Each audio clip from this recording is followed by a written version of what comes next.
Is this thing working? Hello? Uh-oh, where did my game go? God damn it! Ah! I just checked! I swear, I promise you guys, I just checked this like 5 minutes ago. Oh my god. Oh, there it is. Okay. Ah, no!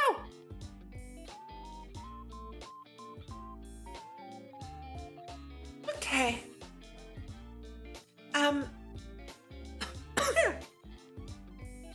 Welcome, to the Anti-Entropy visual novel. I swear this is Honkai Impact 3rd. Maybe I should turn on the game.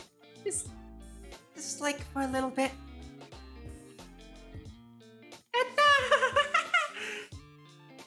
Whee!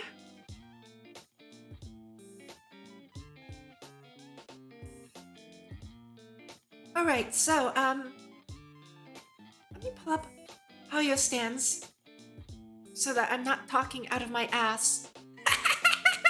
Sorry for the language, but alright, so there's 26 chapters in this visual novel. And let's see. That's it. Supposedly, this chapter falls somewhere around the neighborhood of chapter 9, EX1, which is when the gang goes to Arc City to track down traces of Kiana.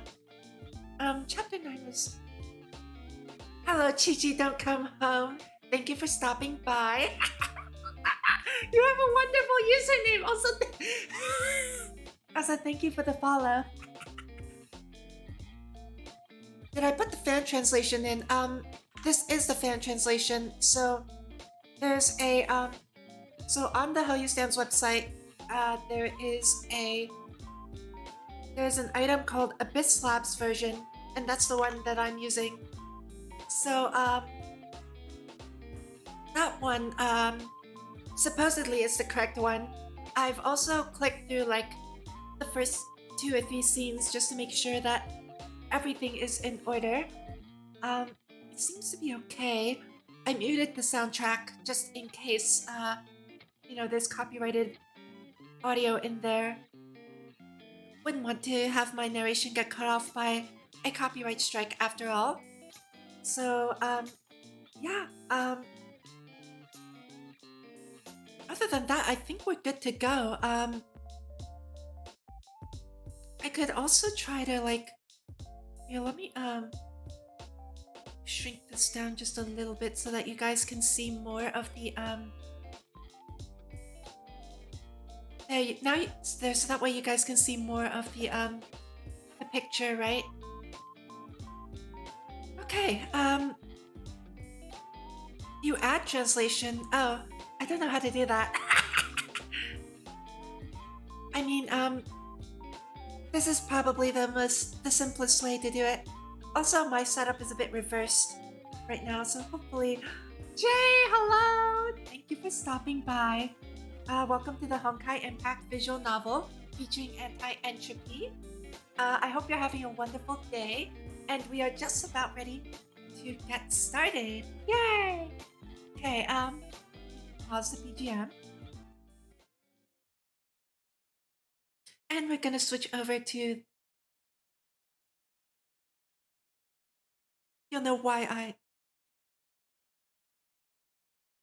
Oh, it's not playing. One sec. Oh my god, why is the first song this thing? You'll know it when I actually play it. Oh my god, dang it. I'm not ready for the tears.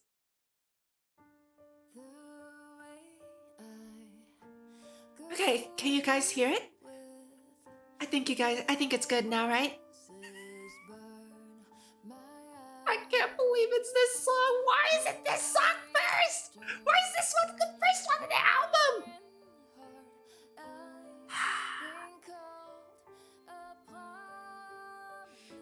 moment of silence, please.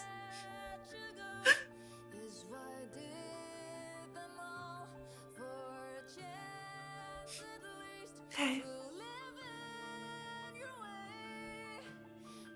Okay. Stops Moon. Hi, Hunter! Thank you for stopping by. Welcome to the Anti-Entropy visual novel. And, exactly! Why is this the first song? Thank you! Why is Nightglow the first song in the album? No!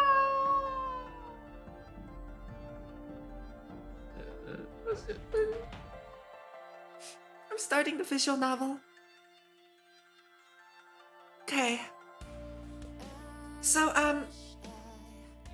because there isn't any sound from the visual novel itself, what I'm going to do when I read this is I am going to, say the name. I'm going to, oh, congrats! 21005, very nice. Very nice. Okay. Alright, so here's what I'm going to do. I'm going to read the text, right? If the speaker changes, I'll try to make the sound effects, but there's no guarantees. The main thing is, if the speaker changes, I am going to read who's speaking as well. So like, for example, if Tesla is speaking, right? And it wasn't Tesla speaking the previous dialogue line, I would say Tesla, and then I would read her dialogue line. Okay, so that's how we're going to move forward with this visual novel. I have around 3 hours today to stream, so let's see how much we can get done. And whatever we don't finish, right? There's 26 chapters, it's long. And I am going to this will just be a regular thing every Tuesday, unless, you know, God forbid I get sick or something, until I finish the visual novel, okay? So, I hope you enjoy. Once again, this is the Honkai Impact 3rd visual novel featuring Anti-Entropy.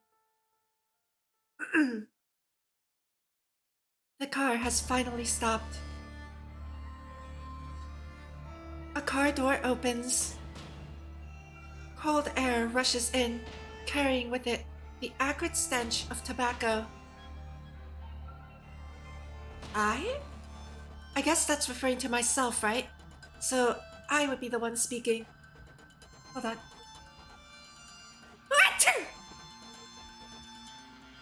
Some type visual novel character. Deep male voice says nothing. Oh, right. Thank you. Thank you. I am not a voice actor, so if I need to read male voices, I'm going to put my hand over my mouth. Please let me know if it's difficult to hear, okay? The music is loud. Not anymore. Okay.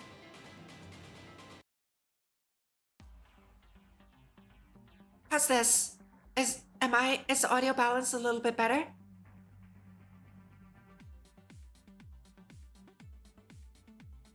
Let's give it a try. Okay. So, a deep male voice.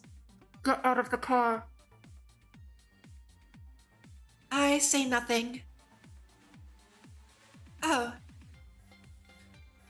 Narrator, I subconsciously reach for the right door, only to find it closed. You're left. Left. The man grunts impatiently. Obediently, I feel my way towards the other side of the car, bent over like a shrimp. Fearing that my head would strike the door frame, I dare not straighten my back till I have taken 2 or 3 steps out of the car. Not that I have a choice. What kind of person puts a black bag over someone's head? Deep male voice. Move. Narrator. The source of the voice grabs my arm, and without warning, wrenches me forward. He's rather strong. Must be quite a burly chap. I tried. The sound of a car door slamming behind me. The sound of a starting engine. Vroom, vroom. I scream. Ah! Narrator. A momentary lapse of focus, and I slip, falling to the ground like an idiot. Deep male voice. You fool, watch where you're going. I say nothing. Narrator. If only I could actually see where I'm going. I thought I couldn't see where I'm going. What's the scenery? The ground feels sodden, and the air wafting from the cold earth slaps what little heat remained inside the legs of my trousers.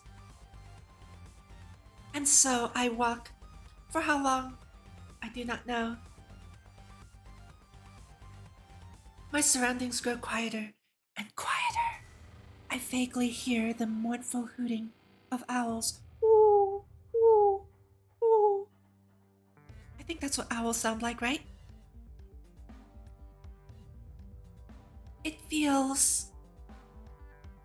No, they're not planning to dispose of me, are they? But after all, I'm an important specimen, so they wouldn't dare. Wait. In front of me. It sounds like someone is writing or scribbling on something. Emotionless female voice. You may go back now. Oh, that's true, maybe.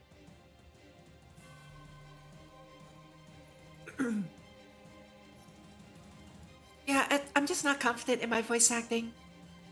That's all. Narrator. A female voice, calm to the point of apathy. She doesn't sound very old. Perhaps a secretary of some sort. Male voice. Yes, miss. Narrator. The big hand, latched onto my arm, finally releases its grip. I hear the flapping sound of a windbreaker, then the sound of footsteps slowly fading away. You can read it normally. Okay. Yeah, it is kind of awkward, isn't it? Oh, that's Einstein. Hello. Greenwich Mean Time. October 20th, 22:57. That's 10:57 p.m. Thank you for bearing with us, little lab rat. Ah! Before I could even prepare myself, the hood on my head is suddenly whisked away with a whoosh. Oh, I'm very concerned too. Hence the tea and the cough drops, and probably ice cream halfway through. The drawstring elastic near the mouth of the hood had scraped violently against my nose. Now, it stings. Quiet. The messy-haired girl calmly commands me. Follow me. She doesn't even give me the chance to get a proper look at her face. Oh, that's a very nice effect, how she's fading away like that. She too knows that I have nowhere else to run. A university campus. Harsh light from street lamps scatter off the bitumen, casting eerie shadows. I see pale lighting from a building up ahead, and it reminds me of those terrible experiments. As I walk, unable to stop, I begin to imagine myself as that desperate, pathetic figure fleeing for my life. Fingers chewed raw. clothes torn to shreds, hysterically screaming, deliriously waving my hands about, to be eventually shot down with a tranquilizer gun. Or worse, where you shall hear the howls of desperation and see the ancient spirits in their pain, as each of them laments his second death.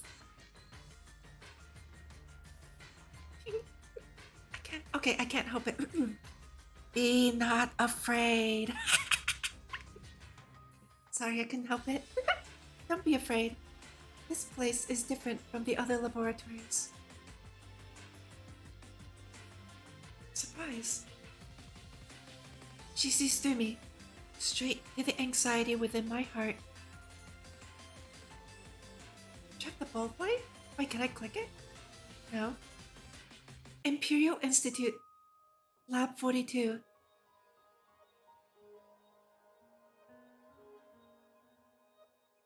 She speaks, as if to herself. Welcome home. Home? Sit. Oh, the bulb light next to the dialogues. Oh! I didn't notice. Sorry. Whoops. The girl points to the sofa in the entrance hall. Tea or coffee? I remain silent. I recommend tea. The air in London is terrible. I still remain silent. And the girl is silent. We're both silent, just staring at each other. Einstein. She suddenly and solemnly speaks in German. Einstein. 1 stone? Dr. Einstein. Lizard Albert Einstein. She points to herself and then to me. Your name? Omega 1. It's in my files. Omega 1 is not a human name. Then, I don't have one. How inconvenient. She shakes her head.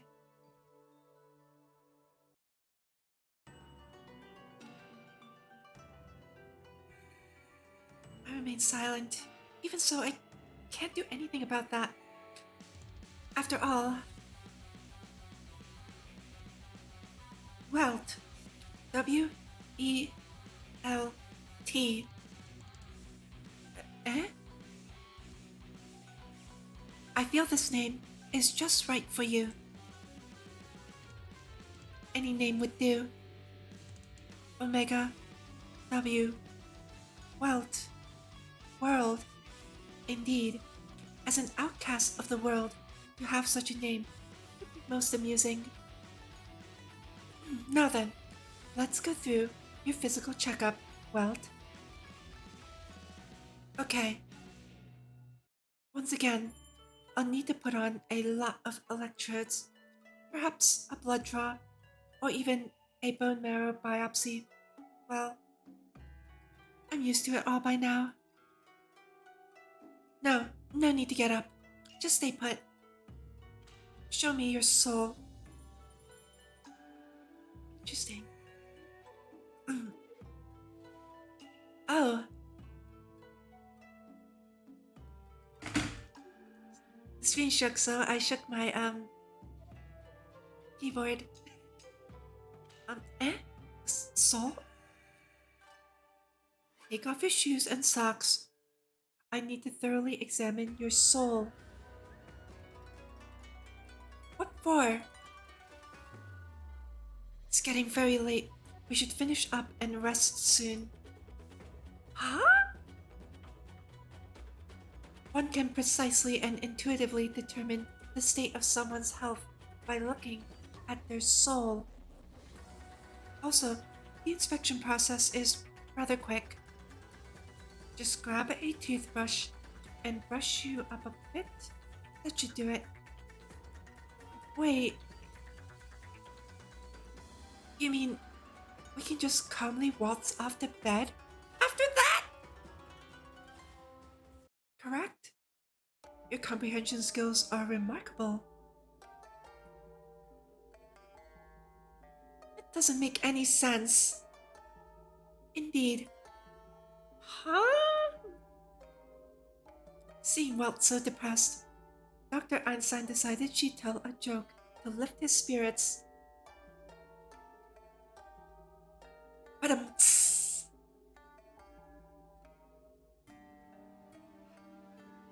I remained silent. What the hell is wrong with this doctor? You'll sleep in room 105 over there. The girl points down a corridor to the side.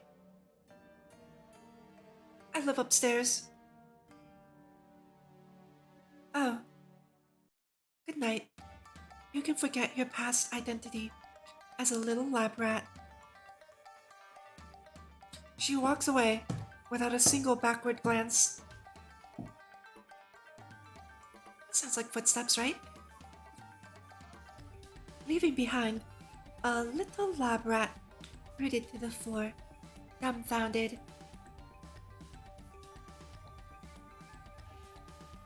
I'm silent. I should go to my room, shouldn't I?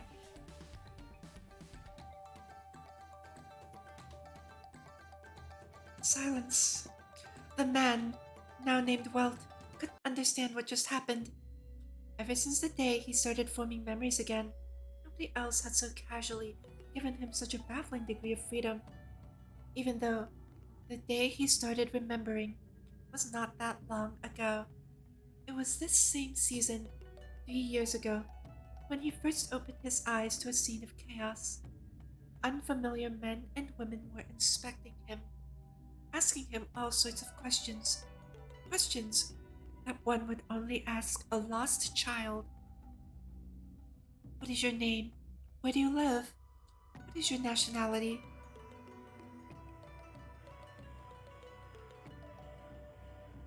Welt did not answer. It was a strange feeling.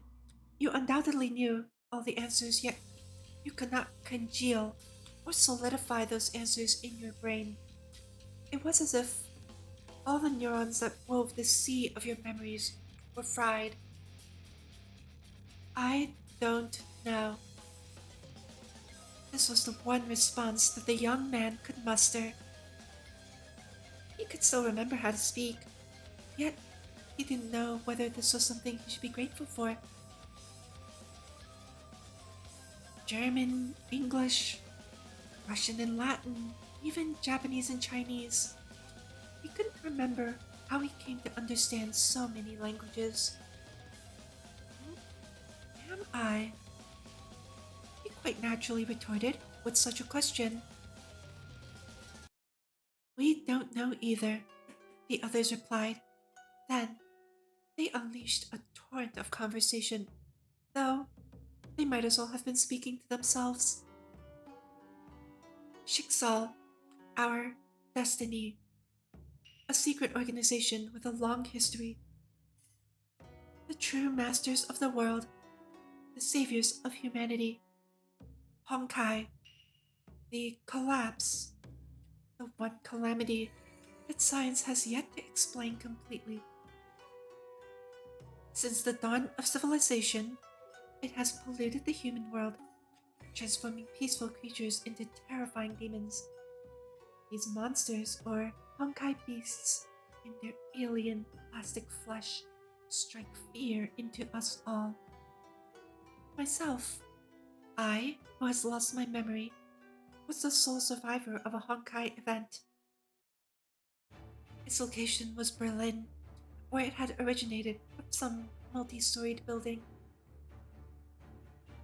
My body, within this fortunate body of mine, quite a great secret.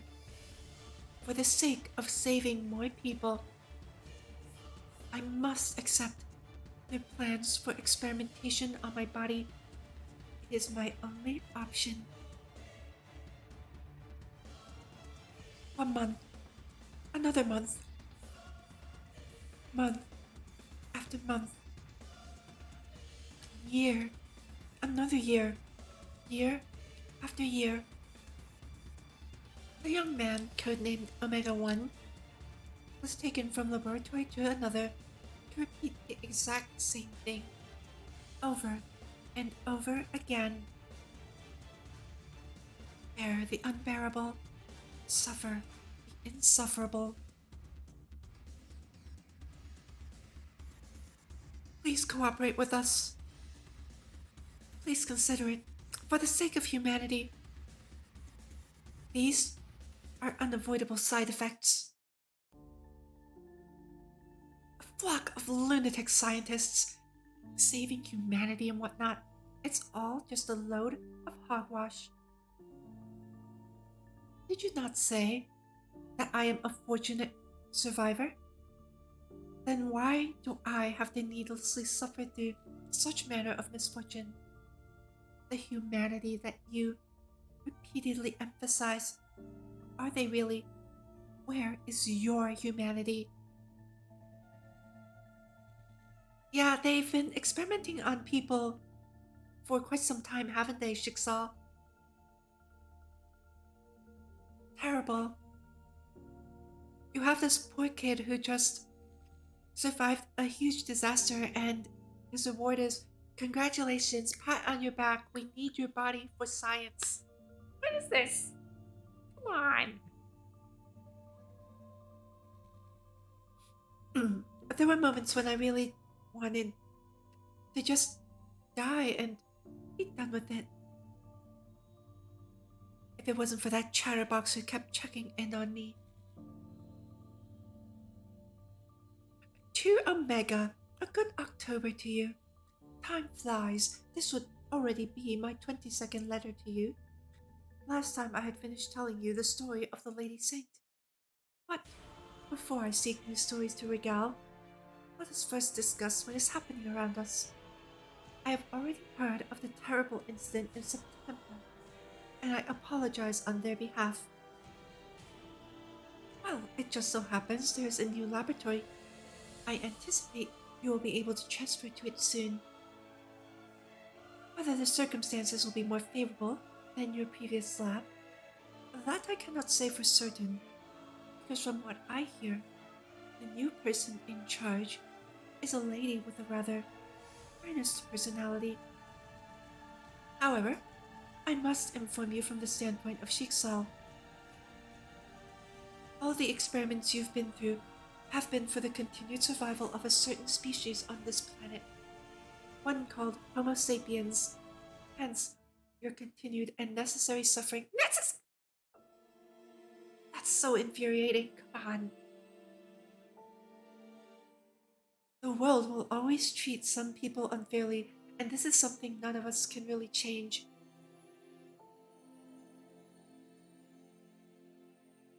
It has already been 3 years since the disaster in Berlin.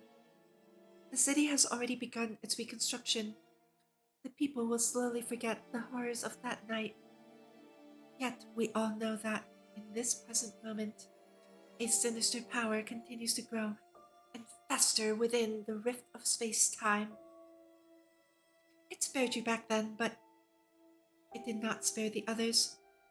If we are able to truly fathom the logic behind this phenomenon, then we, Homo sapiens, will be able to live up to our name, to use our sapience to conquer the natural world.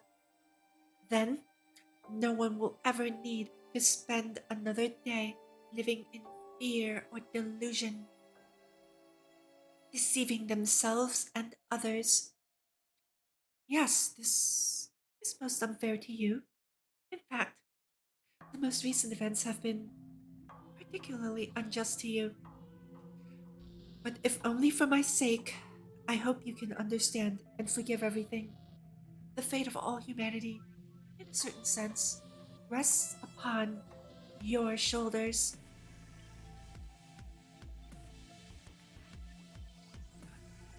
P.S. Concerning your background before your memory loss, as far as I know, the relevant department should still be looking into this. But as you may already recognize, it has been more than 3 years since the incident, and the possibility of getting any results will only become slimmer with time. But I don't believe that so called child of Honkai theory. You can't be a Hersher, right? Perhaps the arrival of new technology will bring about some unexpected turnaround of the whole situation. Who knows? The new laboratory really isn't that bad. In fact, I believe when you get there, you'll be quite willing to cooperate with them. Trust me. Your old pal, Clown Alpha, 1915, uh, October 2nd, 1955, sorry, October 2nd. Who names themselves Clown Alpha? What? What are these code names? The only clown?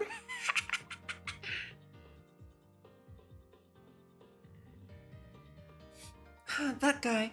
He sounded so casual. Oh god, this room looks like a weird combination of like a hospital bed and a prison. This is not a suitable living quarters for a human. Although I guess considering it's 1955, it might be pretty decent. I don't know. I'm not sure what the living standard was back then. Anyway, that guy, he sounded so casual. Yeah, I'm sure everyone has their own problems to deal with. After all, he was just some anonymous pen pal arranged for me by some anonymous bigwig. But his story about a certain Saint Colin did touch me. I definitely had not planned on paying so much attention to that type of propaganda or political drivel.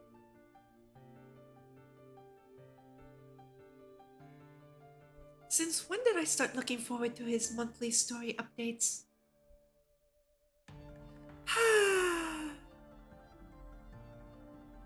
105. A musty smelling wooden door is carelessly left ajar. This must be the room where the strange girl has allowed me to spend the night. The lifeless linen curtains, the walls that seem more at home at a mortuary. Indeed, this is decor most fitting of a laboratory. There's bread and snacks on this desk. Are they for me to eat?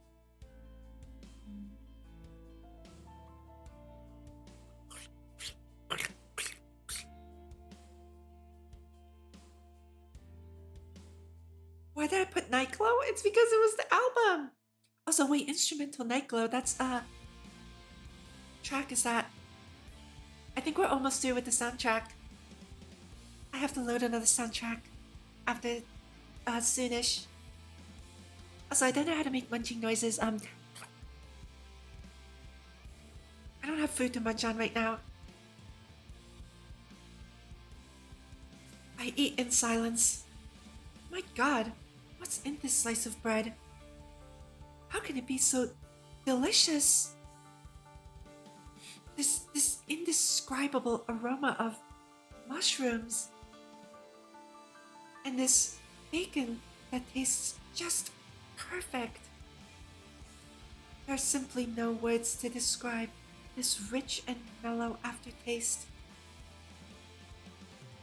How can it be so delicious? It's great to be alive indeed.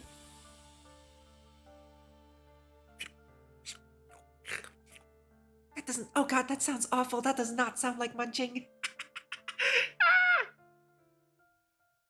More munching? He really likes the bread, huh? That's good. At least they're feeding him good food. And still more munching. and thus fully satisfied, having indulged in a delicacy of unsurpassed quality, Walt sinks into a deep slumber. The next day,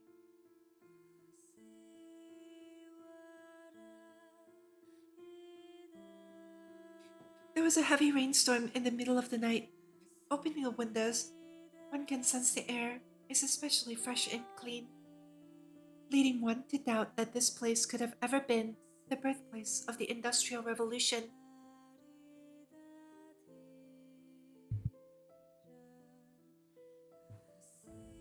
Not far from here, perched on tree branches, are several sparrows chirping constantly, having a lively discussion about the sun as it rises above the horizon. At the first glimmer of dawn, a butterfly emerges from some dark crevice, languidly crawling across the window frame. Mysterious voice. Hey. The butterfly beats its wings twice, then disappears into the azure sky. As the sunshine pierces the tree leaves and the thickets to spill upon his body, the young man can feel the hard lump within his heart begin to thaw and dissolve. Hey! What an incredible evening. What an incredible morning. How long has it been since I experienced such peaceful tranquility? Whether it be wind or rain, or the song of birds, or the buzzing drone of flying insects. One sec. I think the soundtrack ended. Yep, the soundtrack ended. Give me one moment.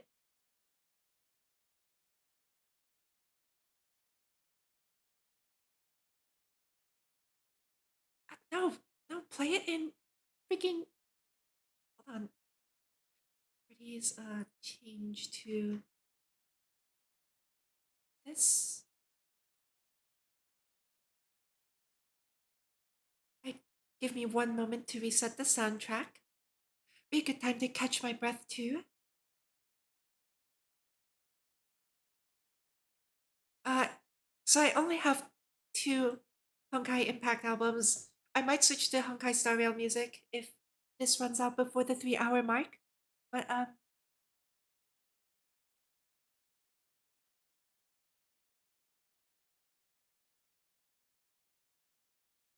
right.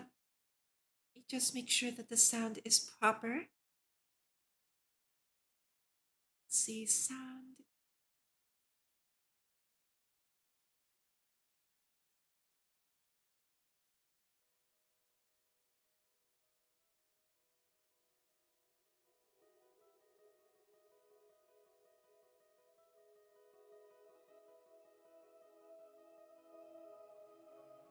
Okay, it should be audible. There we go.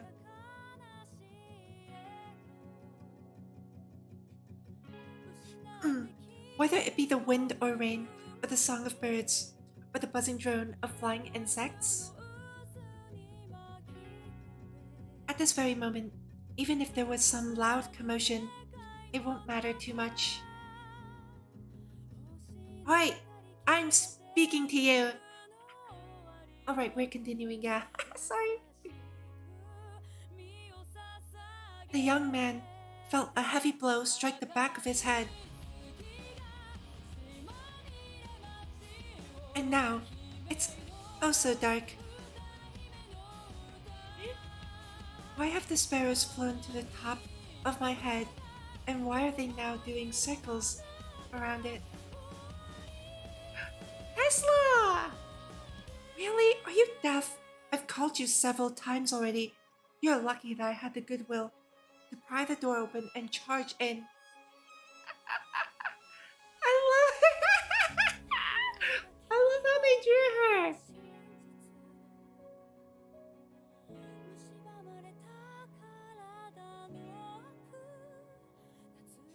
The assailant, a red-haired girl with twin ponytails, fiercely scolds the young man, who had fallen and is now seated on the ground, staring at the birds above his head. She also happens to be wearing a white lab coat. Oh, I finally get to see what Welt looks like.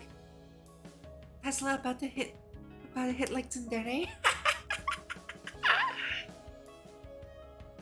You are? Huh? No one introduced me?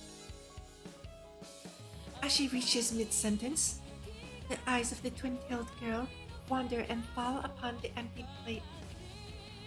Quietly, it sits on the only desk in the room. Tails closes her eyes.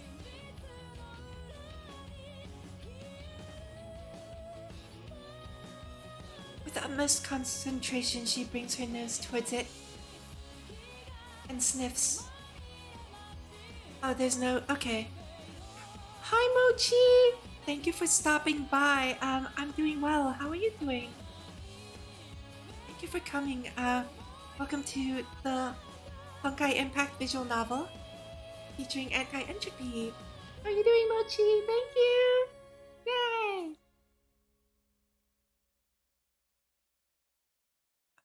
Oi! You didn't eat something made of truffles, did you? Good as well? Good, good. Thank you for stopping by, Mochi. Truffle? The plate was originally filled with bread slices, mixed with some kind of mushroom. Is this truffle you speak of some kind of mushroom? Yeah, I know. And I know it's also really late for you too, so I really appreciate you coming by. The young woman is silent.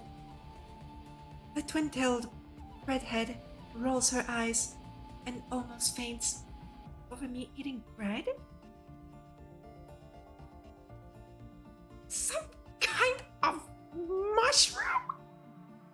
You're telling me that truffles are merely some kind of mushroom? Damn it! Doesn't that mophead idiot think so too? She has just discovered we need to support Yeah, we do.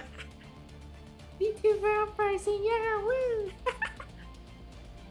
She has just discovered that beside the empty plate, there are also several other knickknacks of a suspicious nature sitting on the desk. Comfit, atomic fireball, dark chocolate. How can one mix truffles together with such cheap, inferior snacks? Hi, Hunter? As she examines the sweets, she begins unwrapping and tossing them into her mouth. Hey! That was my food! Wait, was it? I mean, it was left in my room. That is, until she notices something in the corner of the room. Isn't truffle...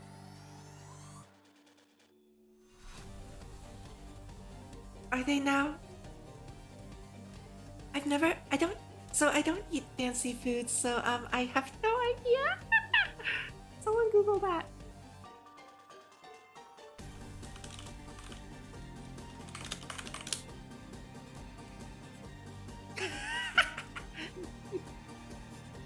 Oh, what's this? A welcome card? It turns out that greeting cards are indeed inedible.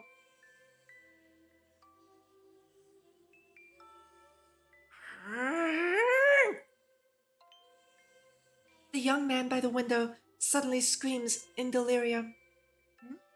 What trick are you pulling this time? The young man shouts incoherently, as if he has given up all sense of dignity.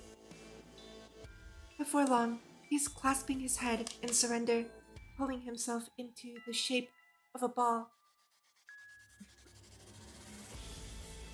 The young woman seems to have understood something. Give me a moment, I need another cough drop.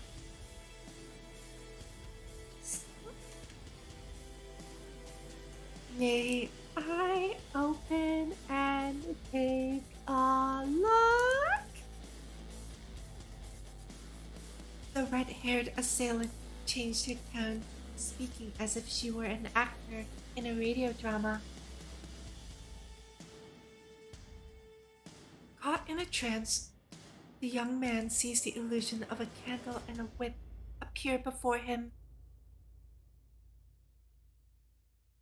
To the most respectable Mr. Omega 1, greetings.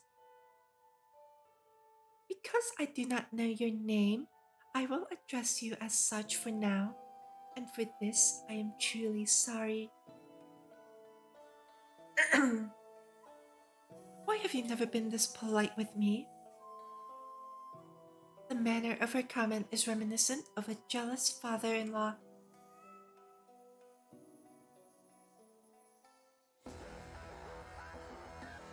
From today onwards, you are a member of the Imperial Institute, Lab 42. Life, the universe, and everything.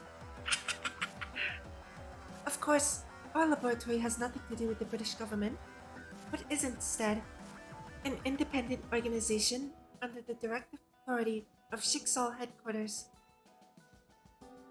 Unlike other laboratories equipped with heavy physico-chemical facilities, we are a research institute based on the Galois theory analysis and Turing machine simulation. So it will not have much of a visible impact on your life or well-being. Omega 1, what she has written here, do you understand? What you may not know is that I have been paying close attention to you since the disaster 3 years ago. You as a specimen, you as a life, you as a human being. In a sense, your existence has already left an indelible mark on my life.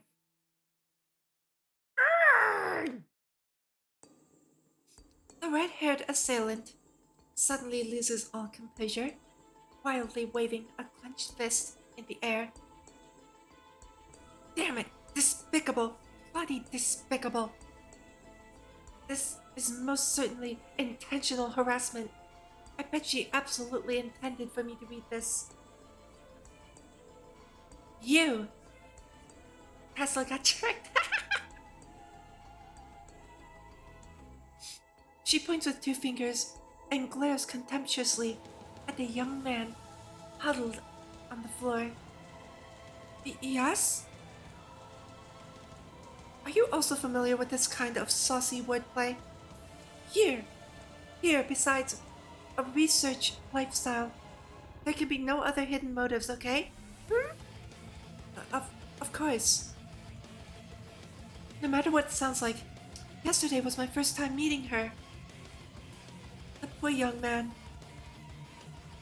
now with his face completely flushed, seems even less persuasive.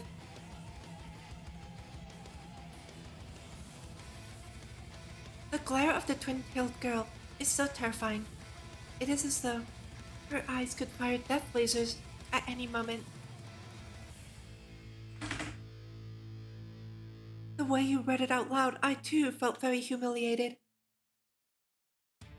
Well, joy is such a joy.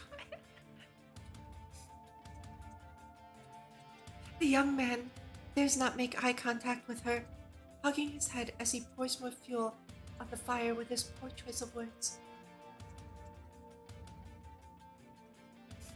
The girl takes a moment to glare at the young man with a look of one gazing upon garbage before closing her eyes.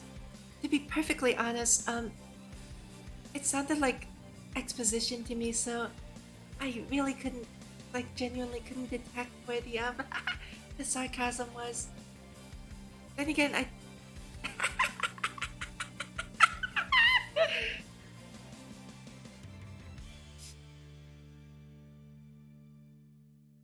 forget it. I'll let this slide for now. But if I ever find you harboring any impure intentions, this lady here will be the first to castrate you. Ew! Yikes! Ah! Continued. I know the people you may have just met may not be particularly convincing, but please believe in this. It is here that you will build a brand new life for yourself. And it just seems like She's reassuring him. Wait, in gourmet dining we trust? Dr. Lisa Alberta, in gourmet dining we... Okay, never mind, I get it.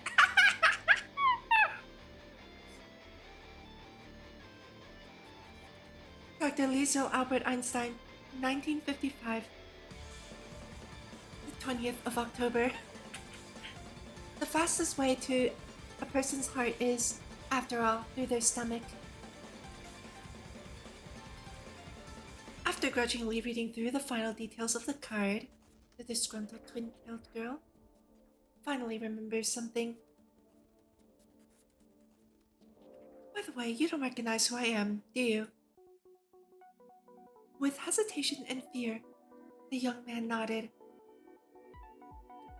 Let me introduce myself. Nikola Tesla. You can just call me Tesla. Simply put, all you need to know is that I am also one of the directors of this lab. Those mushrooms you ate, they were my private property, and they were very dear to me. Understand? She angrily seizes the young man's shirt. Let's go. There are already people in the living room. People? I mean, that gourmet food thief. Who else? Good morning, Dr. Tesla. How was today's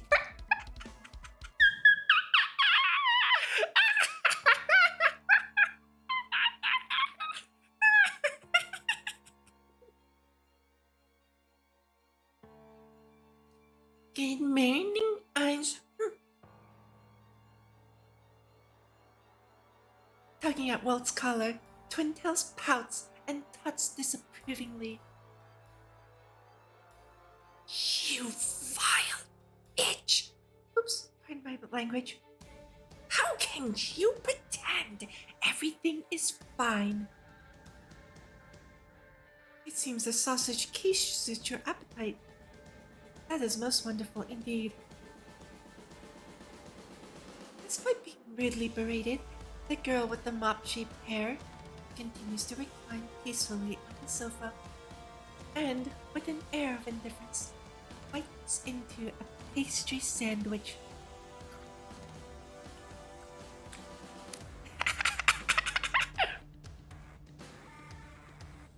Well, after all, it's filled with grease and packed with energy. Hey, don't change the subject! You are rather lively today, Dr. Tesla. If it wasn't for you, you treacherous thief. Thief? Dr. Einstein doesn't quite understand what Dr. Tesla is talking about. Don't you play dumb. That bag of truffles. It was you who took it from my room without my permission, wasn't it? Einstein is silent. Mophead immediately begins wagging her index finger back and forth, as though she had already anticipated her response. Dr. Einstein would like to give a friendly reminder. Oh, this light bulb, right? Even if Dr. Tesla enjoys traveling to Trieste for vacation, it does not mean that the bag of mushrooms is Dr. Tesla's personal property. Oh yeah, no! Trieste is a port city on the border between Italy and Slovenia. It was once prosperous as a major port of the Austro-Hungarian Empire. The Friuli region, to which it belongs, is one of the major producers of truffles. The city is also home to the International Center for Theoretical Physics. Tesla is Croatian American, and Trieste has a similar climate to her homeland. Nice! Okay, I see, it's just a bunch of backstory. I like it though. It's very useful.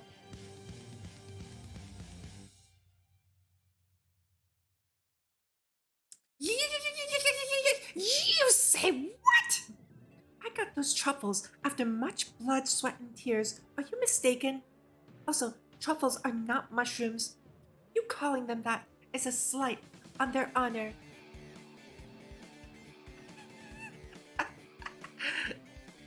Begrudgingly, Mophead lets out a long sigh. The truffles were purchased with laboratory funds. Naturally, they become public property. Any other questions? It's called a loan! I'll pay back next time when I have the money. Make no mistake. If Dr. Tesla continues to persist with her false claims, Dr. Einstein will have no choice but to report this embezzlement of public funds to headquarters.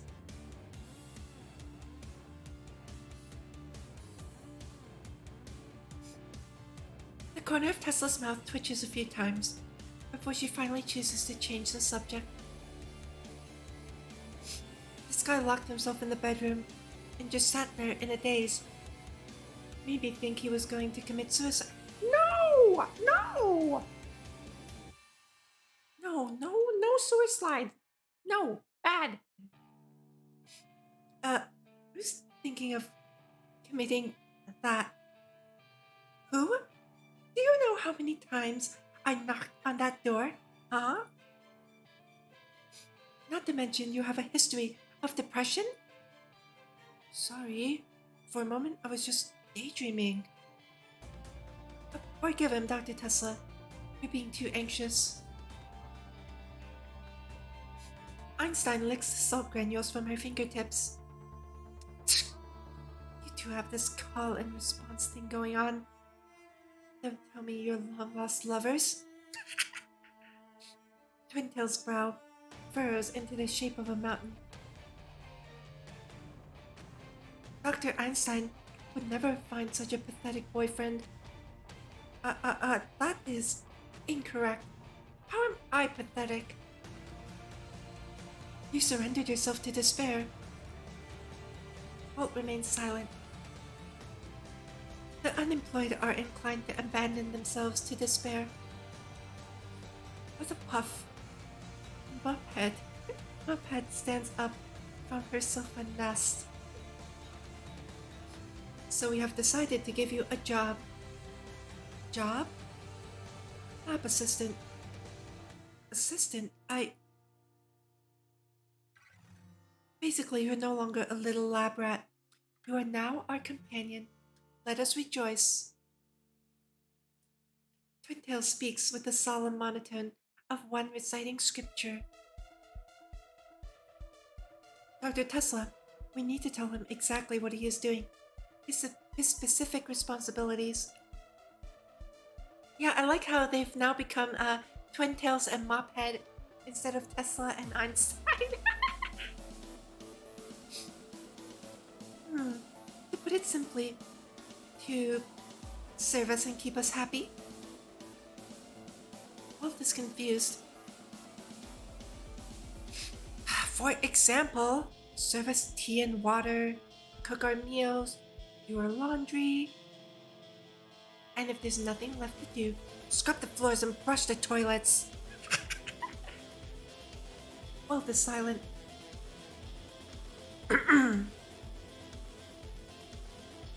Mophead clears her throat in a deliberate manner. I'm just joking. Excuse me, one sec. Clear my throat actually dislodged something. One sec. Phew! Sorry about that. I'm just joking. With a dull, simple, pretty toy boy like you, even if you had wanted to be our servant, we would never accept. Walt is still silent.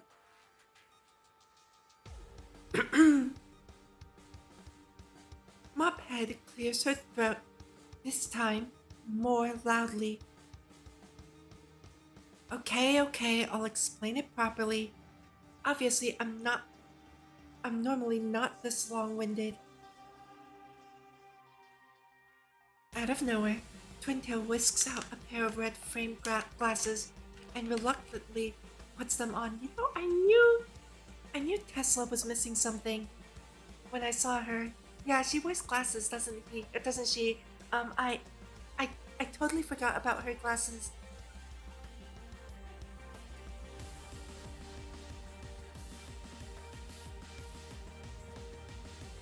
Uh huh. Okay, listen well, toy boy. Generally speaking, the role of a lab assistant is to assist in experiments, obviously. Unfortunately, you are clearly lacking in this capability, aren't you? The young man nods. However, we believe you can improve our work efficiency. Not only that, but you will also do yourself some good. The young man tilts his head, looking somewhat lost and vacant. Your job is to plan our days off work, arrange our leisure and entertainment, save us from working so hard for our vacation, only to have to waste more brain power deciding our own entertainment.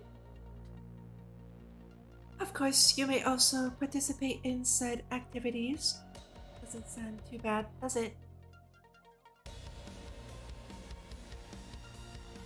That's Tesla's serious mode? I'm not sure if that's a joke or like something like that, but I'll keep that in mind. I don't. Nah, she looks good either way. I like her both with and without her glasses. Both remain silent. Is there anything I haven't explained clearly? Again, to put it in simple terms, your job is to take us out to have fun, but don't disturb us during work hours. Don't idle by yourself in the library, or just go for a casual stroll around the place. But don't go strolling so far as to make this organization think you're going to escape. We don't want to have to deal with the plainclothes coppers. Wolf continues to listen on silently. Hey, is it okay or not? If you don't agree, we can always send you back, alright? Still silent. Hey, you stupid. Begrudgingly, the girl with the red-rimmed spectacles waves her hands in front of the young man's eyes. Hello? Earth to Wild? Woo! That's what happens to my model when I wave my hand in front of the camera. Dr. Einstein believes that Welt is simply going through a state of shock and astonishment at the news. Liesel, are you some troll from the Lord of the Rings? Stop using Dr. this or Dr. that to address us. It's getting very annoying. Wait, seriously, lore on the Lord of the Rings? Here's a note. J.R.R. Tolkien's Lord of the Rings was first published in the United Kingdom on July 29, 1954, in the form of its first volume, Fellowship of the Ring. Tolkien had planned to compile the Lord of the Rings into a single volume for publication, but the idea could not be realized because of post-war shortages in material and paper.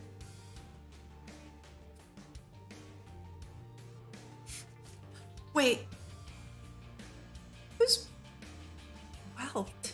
Who's Welt? Is it this little boy toy? Liesel, don't tell me that's the name you gave him. Wait, was it me you were referring to as little boy toy?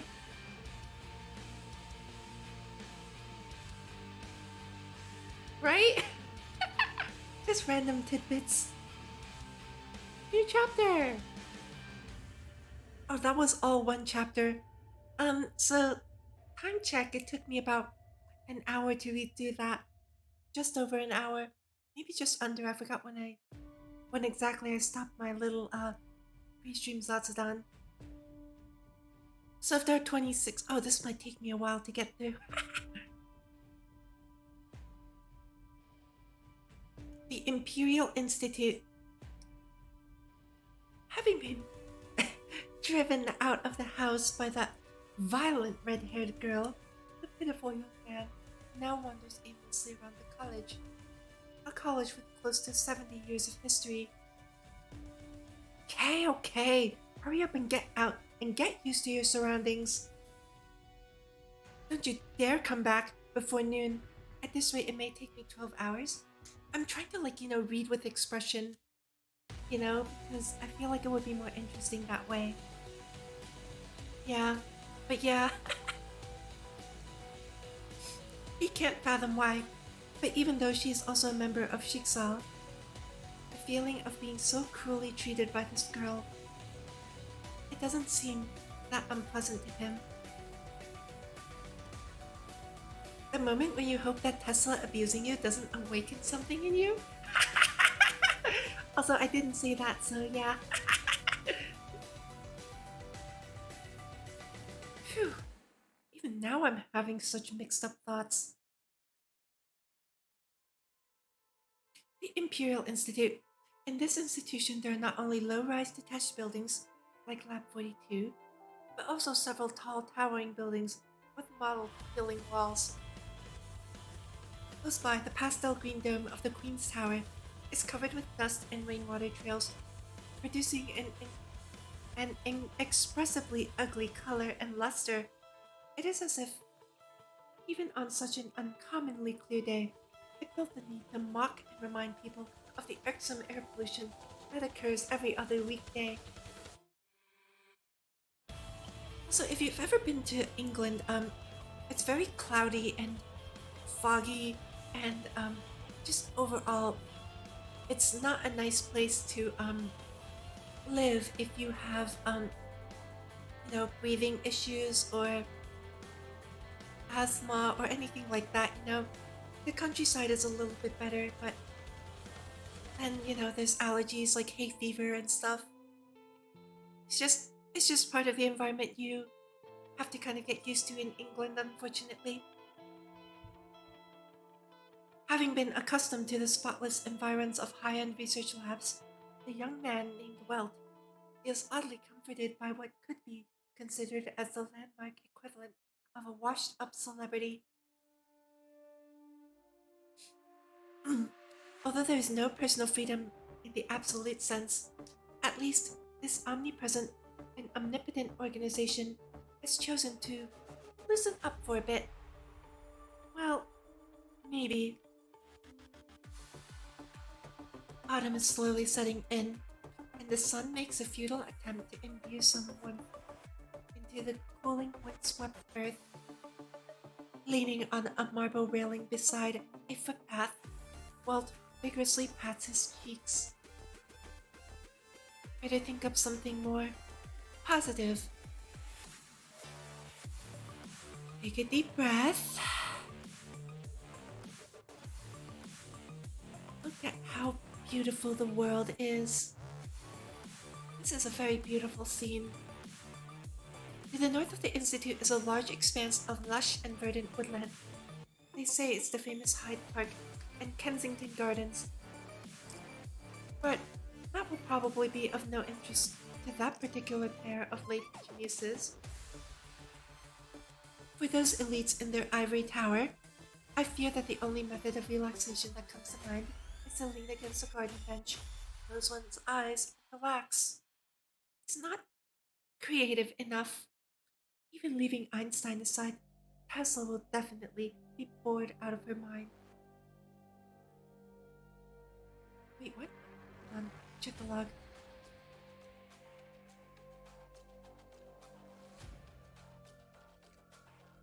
Okay, I should take them somewhere more interesting. London should have no shortage of fun things to do. With this thought in mind, Walt decides to go to the library to try his luck and see if there's any information available there. Of course, he cannot know that in the future there will be something more convenient like the internet. Pre-internet days. Librarian. Hello? The librarian is a frivolously dressed man, wearing a striped, short-sleeved shirt in gold-rimmed glasses. A blond man in his 30s. He opens the conversation with a strange foreign accent. Sir, may I ask, do you want to borrow some books? Uh, I, uh,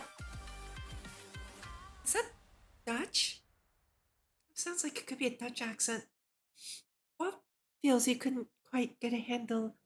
He couldn't quite handle this weird man with his weird accent. Excuse me, are there any books on travel or travel guides here? A travel guide?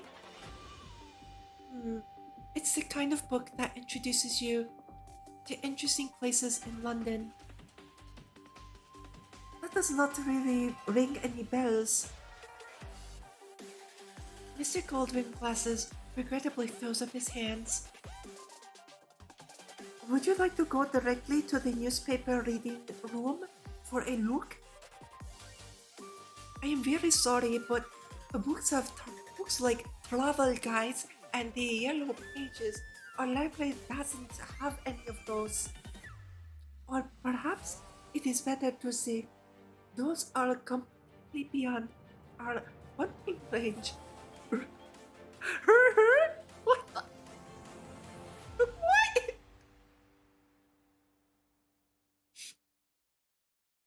Mr. Goldwyn's spectacles puts on a fake smile mixed with a pained expression, leaving Vel to feel that he himself is the weird one now.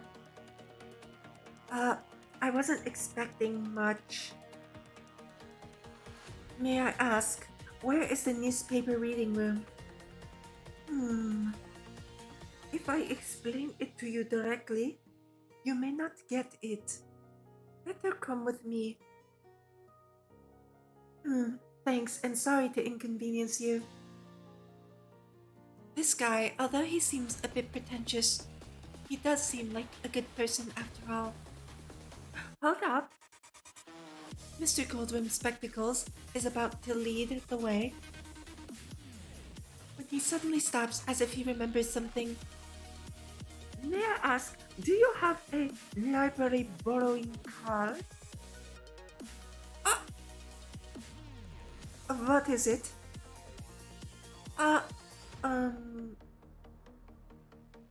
Sorry, no, I do not have a library card. Oh, that may complicate things a little.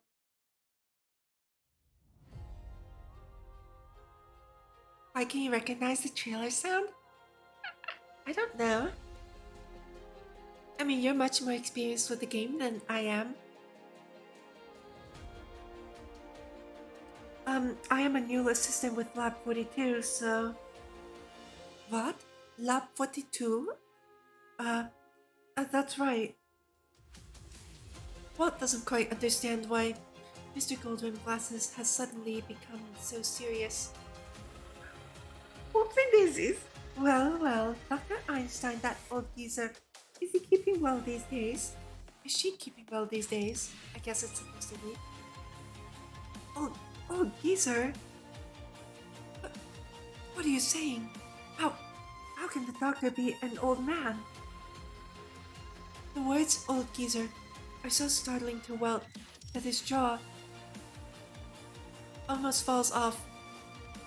The PKE trailer. Oh, I have no idea, sorry.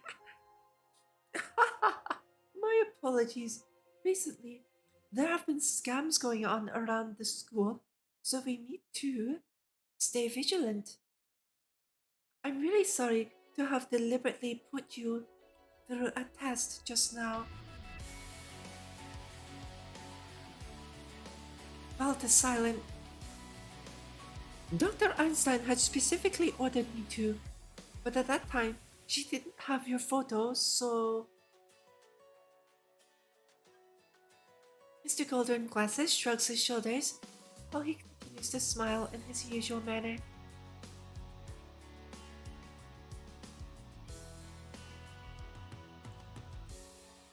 To be honest, this method of testing people was really her own suggestion. Ha ha ha ha!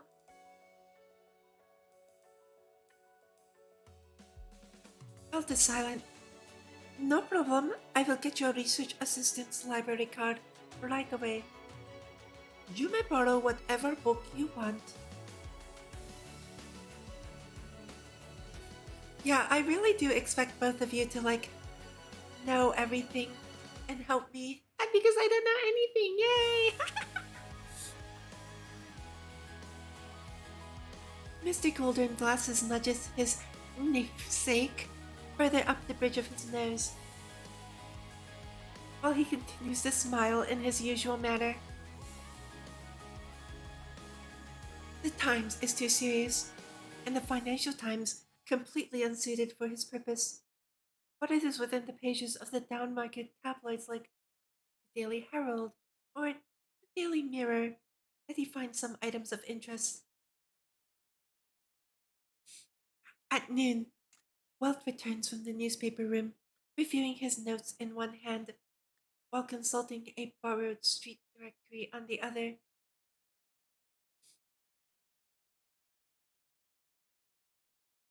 The British Museum. I've been to the British Royal Museum. I used to do work there.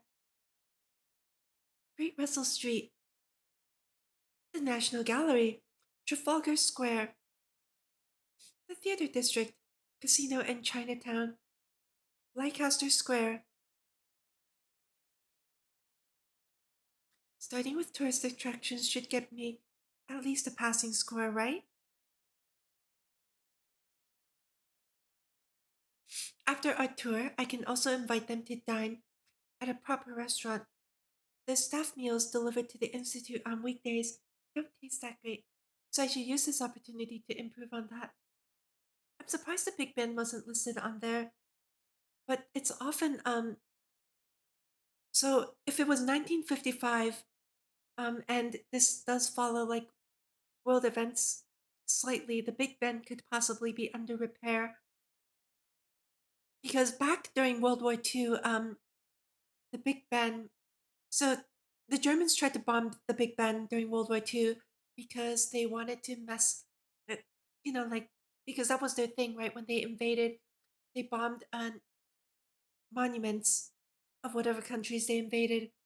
So what the British government did at that time was they actually set up fake Big Bens that would ring every hour, just like the real Big Ben would, to divert British bombers because they were trying to use the Big Ben to find where the population center was to drop bombs, right? So that's how the British Empire, the British, well, the United Kingdom defended against the Germans during World War II. I don't remember though if the Big Ben was ever, like the real one was ever damaged.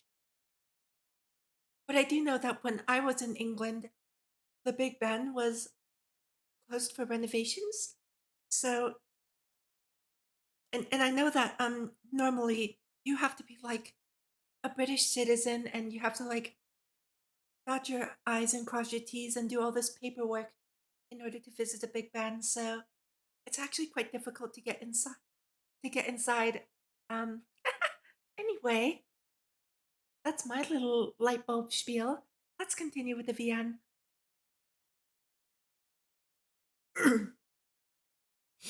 Although local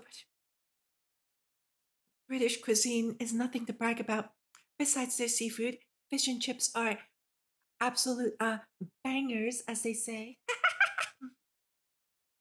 The dishes of France, Italy, Turkey, India, and other countries are easy to find and eat. If we go to Chinatown, we also have the choice of Chinese food. Although I am penniless, since this is my job, it should be okay for me to be reimbursed, right? And thus, Walt drifts into a state of deep thought, and before long, he has unknowingly returned to the small courtyard of Lab 42. Just realized there's no BGM. I have I have Cyber Angel. Hold on. And then I guess I'll start back up with the original, the first soundtrack.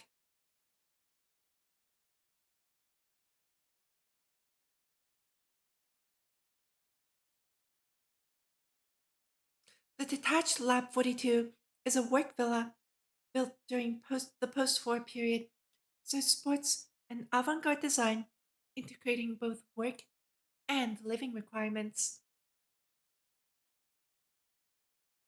The ground floor houses a study, workshop, and guest room, various kitchen and bathroom facilities, and even a secret warehouse secured with a vault door. The top floor is a residential area where men are forbidden to enter. Walt is not particularly clear what that area looks like. Pink curtains, cream-colored furniture, a room full of sweet and plush. Sorry, I choked on my cough drop. Sorry. A room full of sweets and plush toys. No, no. No matter what, a researcher's room can never be that of decor. Indeed, the private laboratory appears to be on the same floor. I'm home.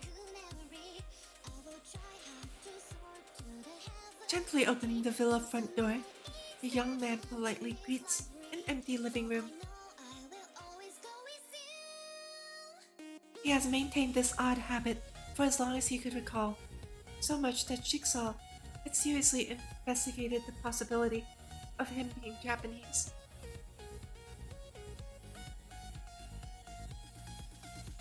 Well, you came back at the right time. Huh?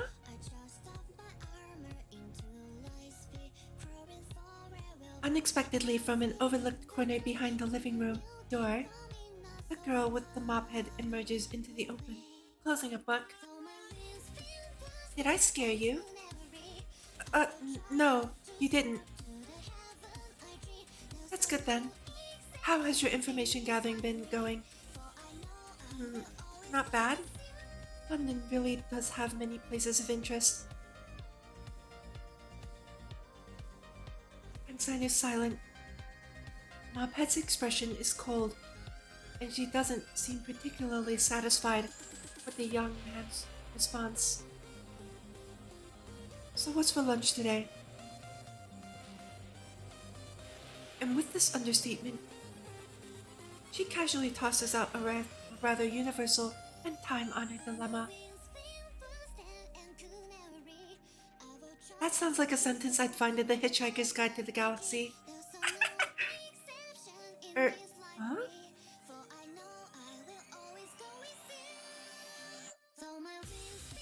For lunch, I want to have something interesting nearby. Any tips? This morning he had been preoccupied with just a literature search and had not conducted any on-site field visits. Okay, it'll start again with Nightglow. I'm sorry. Sorry.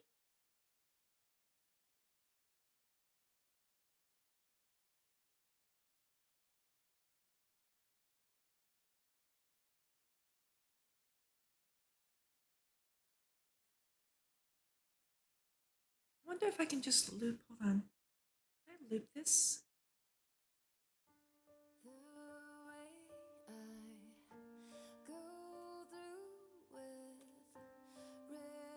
No, it tries to loop the current file. I do not want to loop Nightglow. I will cry. The young man breaks out. Just go back to the log. Okay. The young man breaks out in a cold sweat as a newcomer to this place. How could he possibly figure out what restaurants are worth visiting? Can't answer, I see.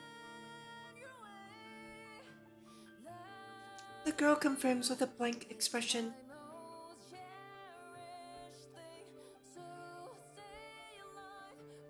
Embarrassed, the young man shakes his head. Lunch, your treat.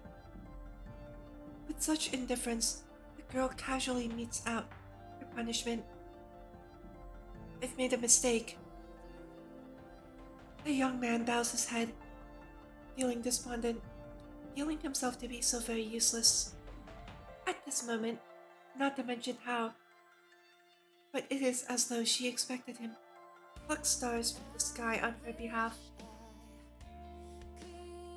No, you'll only be cheated out of this month's allowance, that's all. Huh? But am I not just setting you up to fail and get picks up her purse, and with the other, she pulls on the doorknob. No matter, today is your first day. Please do not think I'd be so easily angered. She takes out a key and begins to lock up the front door.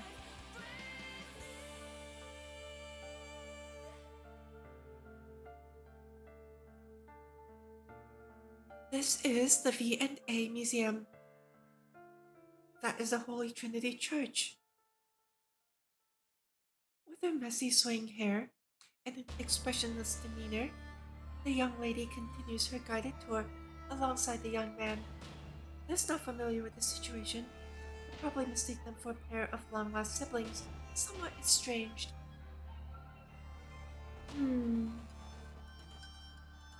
The A is an initial for Albert, from my own name. Huh? Would you? She's really doing this, huh? Sorry about that. Yay, a day! A day! Yay! Eh? Guess I didn't really fool you. Huh? Forget it. It's just a silly coincidence.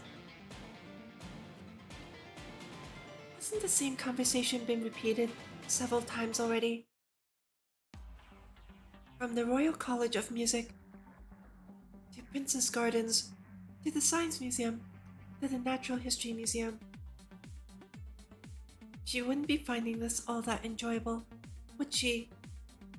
It seems like it's already been half a year since I've taken such a long walk. The girl lazily stretches and speaks without looking back.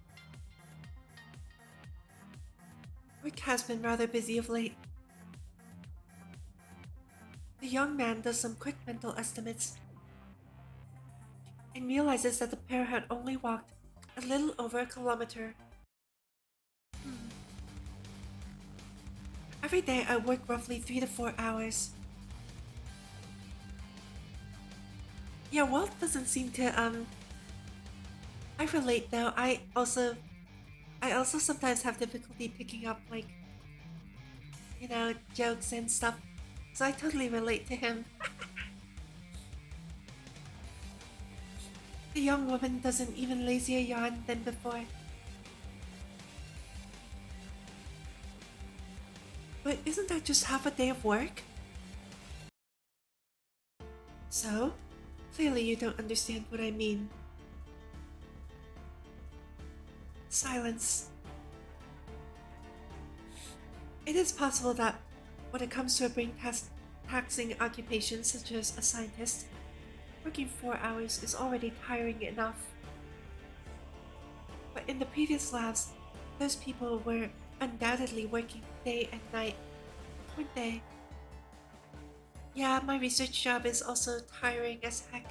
I need to set timers and get up and stretch and stuff. Not like streaming, I can sit here forever. I usually get called up to get food. Here we are. While the young man is mulling over his confusion, the rough mess of hair beside him comes to an abrupt stop. Cafe Concerto. Didn't we say we were going to have pasta? Well, here's an Italian restaurant. The girl points to the tiny blackboard at the entrance of the restaurant. The names of dishes on it are indeed Italian. What is an Italian restaurant doing with such a name?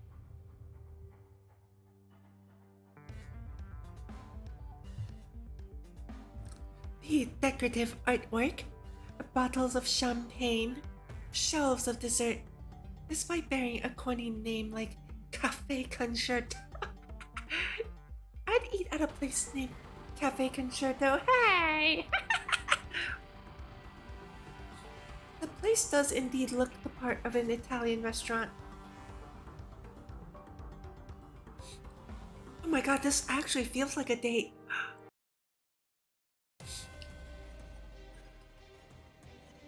The young man and the young lady sit down at a table. The interior feels pleasantly warm, so the pair immediately take off their coats. Ah, I rather fancy that strawberry cake. Just that one. That'll be enough. I'll have... Wait, didn't you say you wanted to eat pasta? That was just a figure of speech. What could pasta possibly be an euphemism for?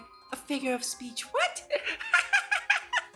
I love it!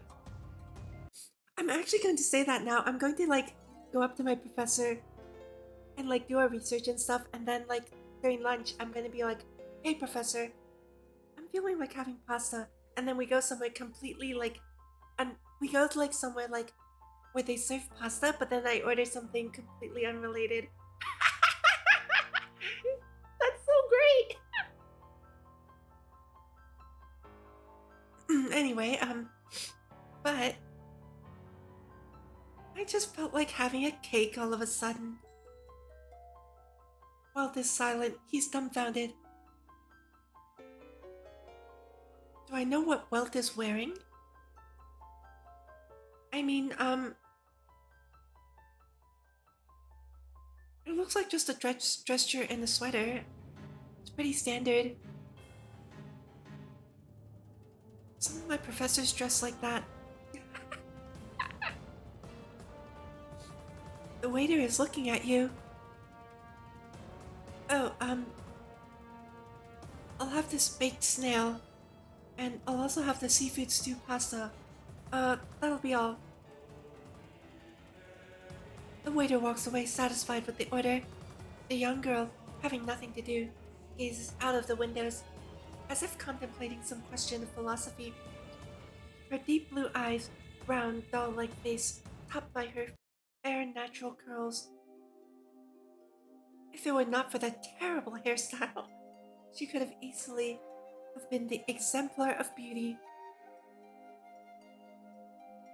It is while musing in such a disorganized way that the young man, now known as Welt, has come to realize something.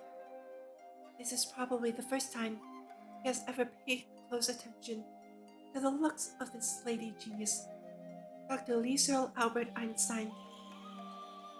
No doubt she has the legendary temperament of a crazy scientist, yet at the same time, she also seems to pull off the girl next door act, albeit one who enjoys teasing his poor, pitiful self.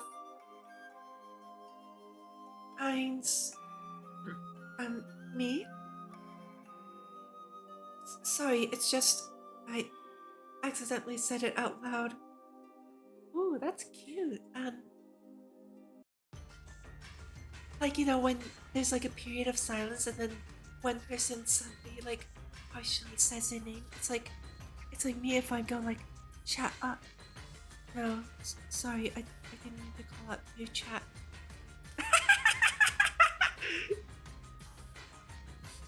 Anyway, I feel that using nicknames might help the flow of our conversation, but it does seem rather bizarre. Pulling apart someone's surname.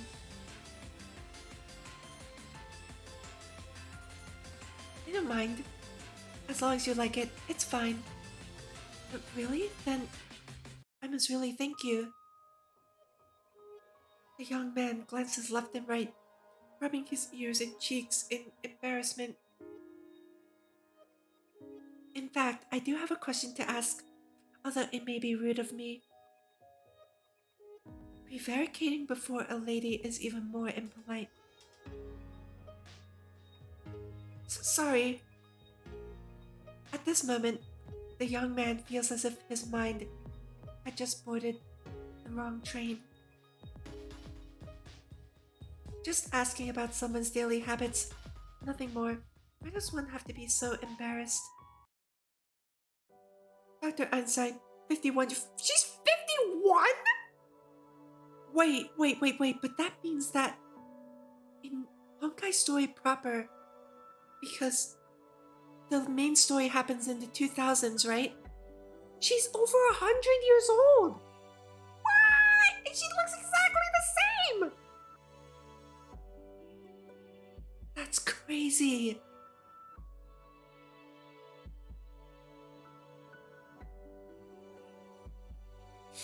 Nonetheless, it seems that she too had misjudged what I meant by speaking rudely. Wait, what?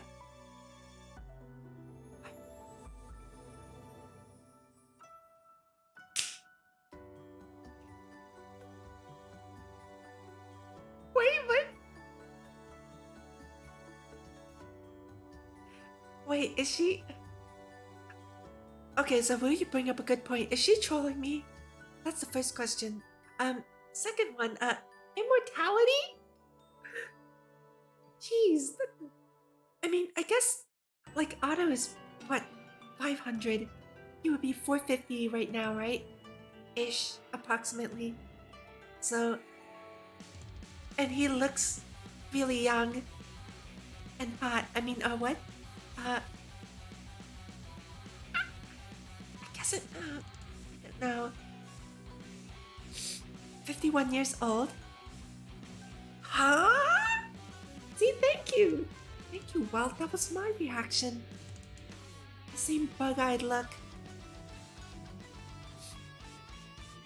A little slow on the uptake, the young man has to use both hands to keep his jaw from dropping to the ground. Just pulling your leg. If you divide by 3, it should be just about right. That's 17. 51 divided by 3 is 17, right?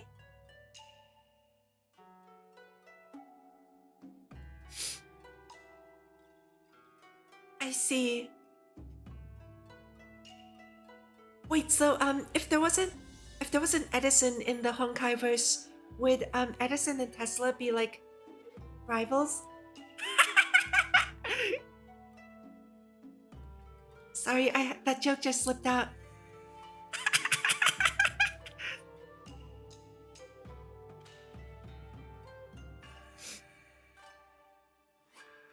Well, I guess he sighs. He looks really nervous. Hold on. 51 divided by 3.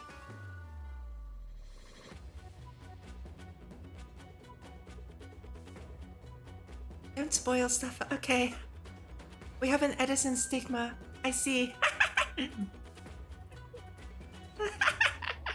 Yeah, because I'm just making a joke because IRL, Tesla and Edison are rivals. So if that leads to any spoilers, please don't say them. It's just a joke on IRL figures, okay? I don't actually want to know. 51 divided by 3. 6 times 8 is 48. And 48 divided by 3 is 16. 6 times 9 is 54. 54 divided by 3 is 18. So 51 divided by 3 is 17. Einstein is 17 years old. Dr. Einstein is 17 years old. Why didn't you just divide 51 by 3 correctly? Dude, come on. I did that in my head in like 3 seconds. I love it. This is great. He like what I did in 3 seconds is the equivalent of what my brain cell would have done if I'd let it like, you know, spin like I normally do when I stream. I actually used my brain cell this time. I love it so much. Good job, Well. You did it. A minor? A doctorate degree as a minor? Is there something wrong? Can't I have a doctorate degree as a minor? This is not a matter of can or can't. While we're on the topic, Dr. Tesla is 4 years older than me, and she is an adult. If you really want to know. Why does the way you put it make her seem like she's socially inept for her age? It's not like wealth is any better. I pressed go back. Actually, though,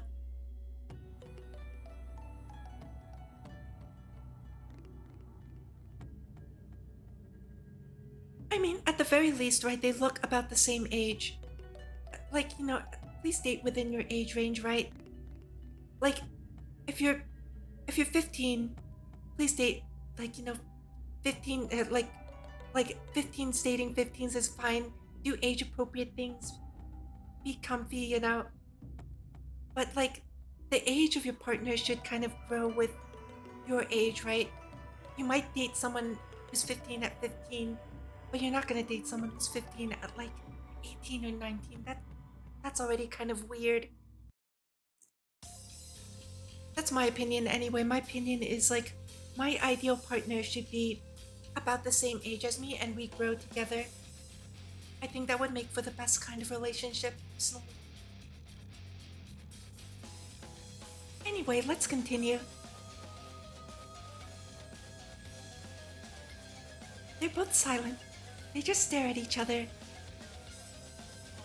I wish to resume admiring the scenery for a moment, so please refrain from talking to me for now. Okay. It is rare for the weather to be as good as today's. You probably didn't know, but recently I've been trying to keep myself from spouting too much nonsense. Bolt has nothing to say to that. My grandfather once said, success is equal to genius plus sweat, plus less spouting of nonsense. I'm just saying my personal, opinion. Like, I'm not really in a relationship right now, and I'm not seeking to be in a relationship, but I would much prefer someone my age, and whether I'm 15 or 20 or 35 or even like 100 years old, I would prefer someone in my age range. So 15 for 15-year-old me, 20 for 20-year-old me, 100 for 100-year-old me, so on and so forth, right? I just feel like that's the right thing to do.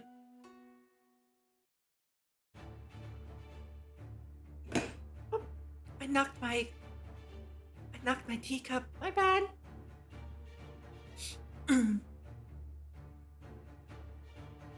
Both has nothing to say to that still.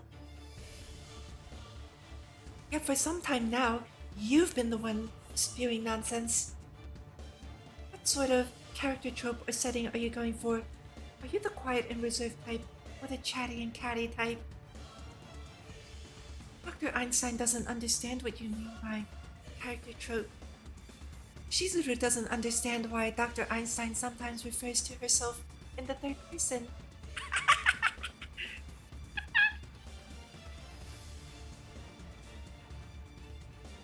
And for a brief moment, Will catches a glimpse of a devilish grin.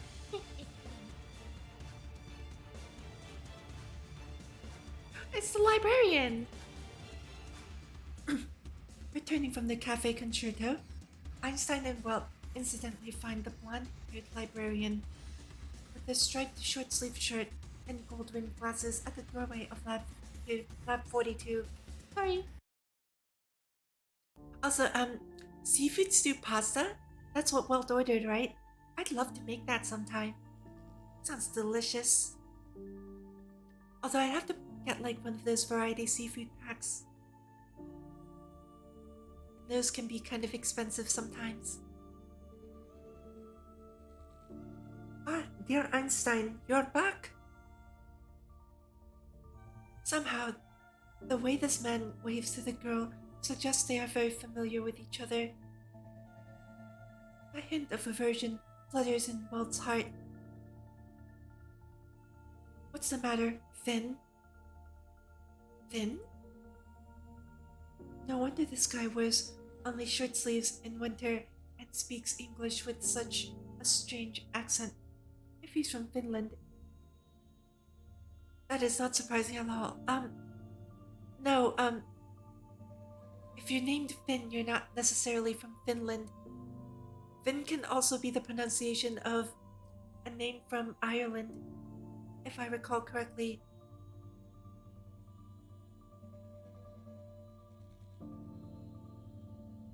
Jealousy? Maybe. Who knows? It is said that when the temperature reaches freezing point, they are still flipping summer sausages in the backyard. Though that's probably just a joke from some newspaper. It's also a Reddit joke. I've seen people dive into like icy ponds with only bikinis and shorts. Anyway, no, for such a frivolous man, can't say for certain. An urgent matter concerning Lab 42. The frivolous man pulls out an airmail envelope from the folder. Understood. Her enthusiasm waning, Einstein reaches for the letter with her left hand while fumbling for the keys with her right. They sent a telegram earlier today informing us that they wish you to check it out as soon as you receive it. They said you will most certainly be interested in its contents. Instantly, Einstein's right hand stops groping for the key. Her expression seems a little impatient. Help me tear it open. Is that okay? My security clearance level. I said, help me tear it open. It may be strange for me to say so, but if it were a highly classified letter, it would never be delivered by someone at my rank. The Finn pushes his gold-rimmed glasses while interjecting in an affected manner. Okay, let me open it. Walt avoids giving the attention-seeking man a single glance. Contents of the letter. Einstein, my esteemed senior colleague. I trust you've been well since we last met. Recently over here, we've come across a rather excellent ancient pastime. If you're interested, please make sure you find a day to come and play. I guarantee you'll be awfully excited. As for work-related matters,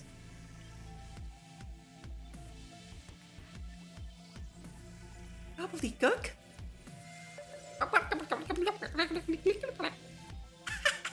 Ought to be able to help you, yes? Your junior colleague who looks forward to welcoming you, Schrödinger. October 16th. Billings, Montana. October is like late autumn, not winter, but okay.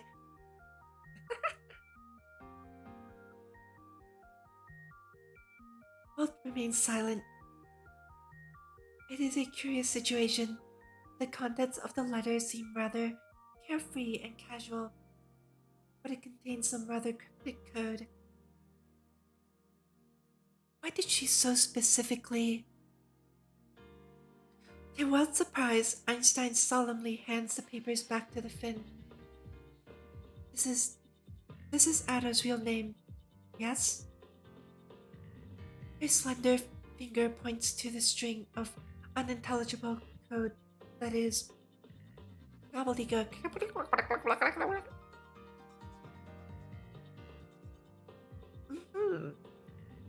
She should know that the name Ada. Why would she bother to... Why would they need to consult this person? Could he be some expert in some field? Who's Ada? What exactly happened? I have met Schrödinger already, right? That was... It was that cutscene where we get reintroduced to Einstein after Grey Serpent attacks her and she goes missing. Right? I think. Anyway, this person, Schrödinger, she would never cause trouble if there wasn't any. Einstein suddenly seems to understand something. Yeah, nano desu! Nano desu!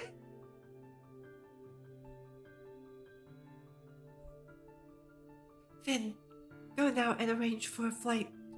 We need to board the next plane to Billings, Montana. Welt. Yes, ma'am. Probably influenced by the sudden imposing manner of the young woman, the new lab assistant stands to attention just like a soldier. It doesn't fit Schrödinger at all. Hee. Well, we'll see. That's the only interaction I've had with Schrödinger so far. And subconsciously salutes, although he is quick to put his hand back down. Don't worry about the small details. Quickly go upstairs and wake up Tesla. 203. Me? Ein's too busy and cannot come.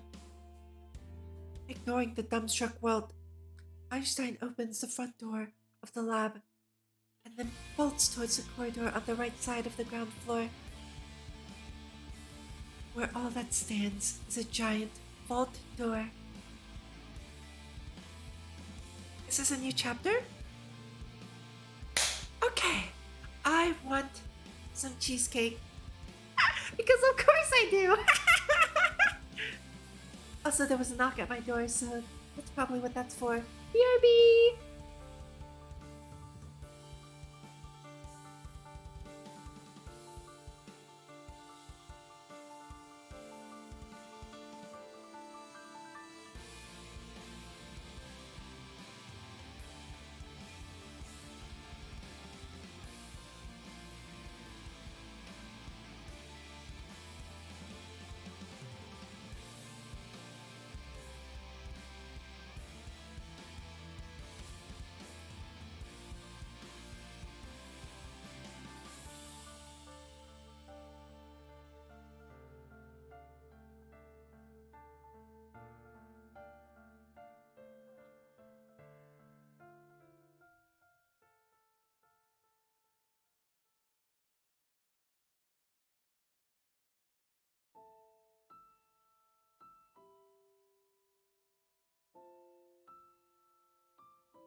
Okay, sorry about that. I am back.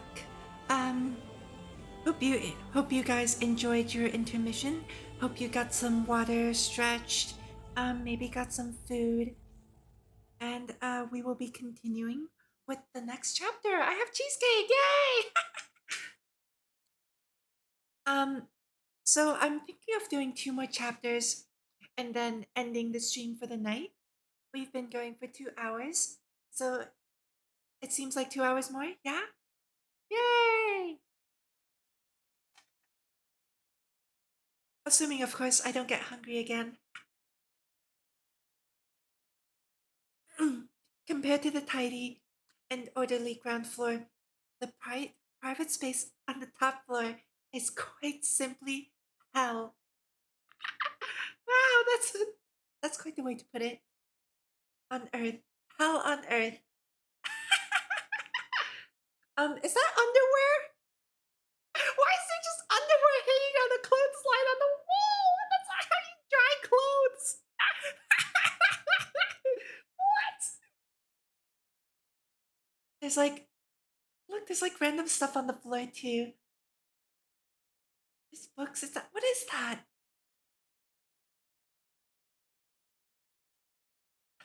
Not even outside. And like, did they nail it to the wall? What's going on here? I have so many questions.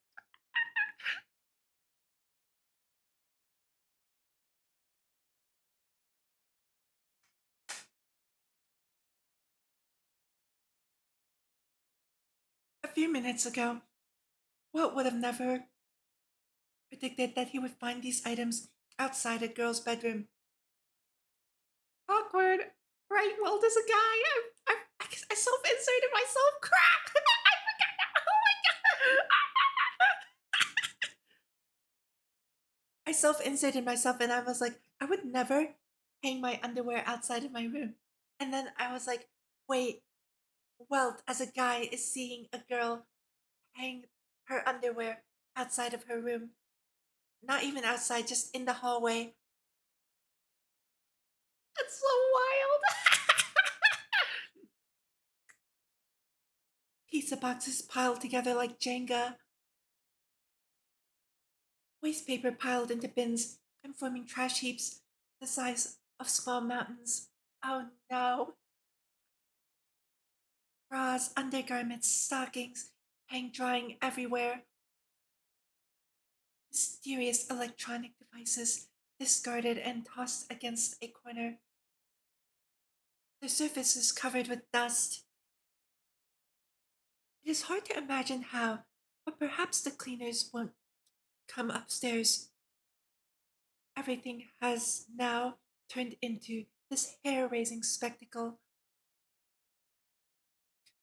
Now, if there is the tiniest, most remote possibility that this scene is actually typical for private residences of countless single ladies everywhere, uh, no, it's not.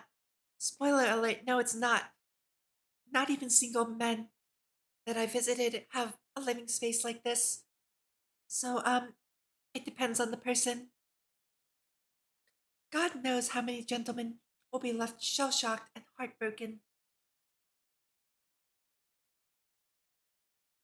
At least right now, Walt is searching for room 203 with a heavy heart.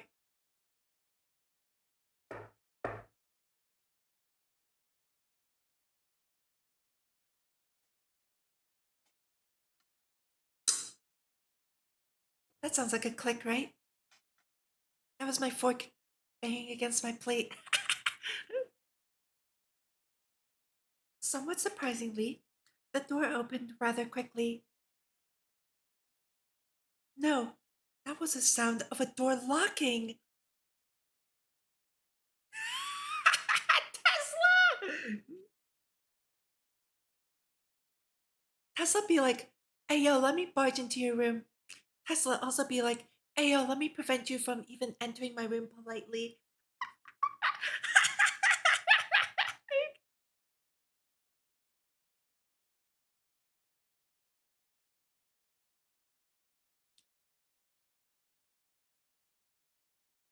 Dr. Tesla, I do not come upstairs willingly.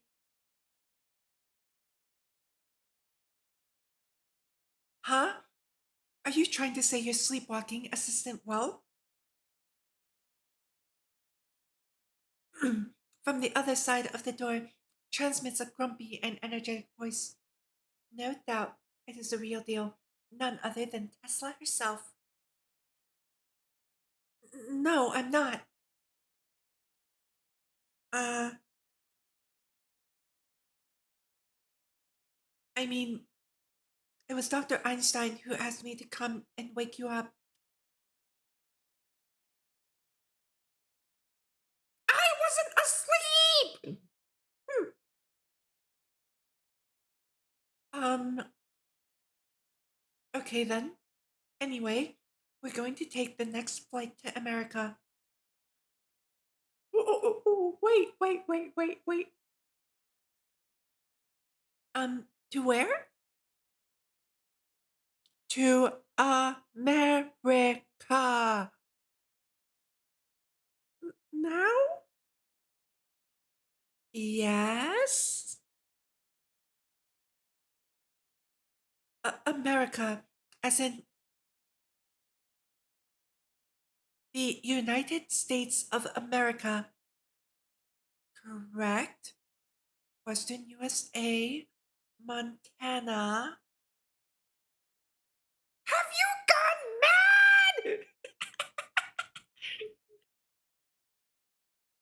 mad? I don't understand the situation either. Don't ask me. It was just that the short sleeves know, glasses know, the fin showed her a strange letter. Then she immediately became all serious about it. What the heck? The letter said something about finding some ancient pastimes. Hmm. And some words I didn't recognize. Ah, that's right. The sender's name was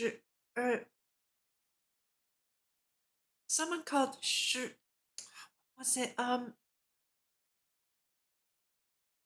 it's Schrödinger. Yes, Schrödinger. It was from Schrödinger. Plank, that old hag. Once again, using her own students to pick up fresh meat. Planck is the guy who came up with the Planck constant, right? And the Planck slice, the smallest unit of time, I believe. Or was that just named after him by someone else? I can't remember.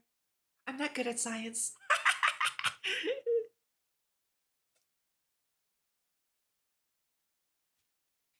You don't need to know.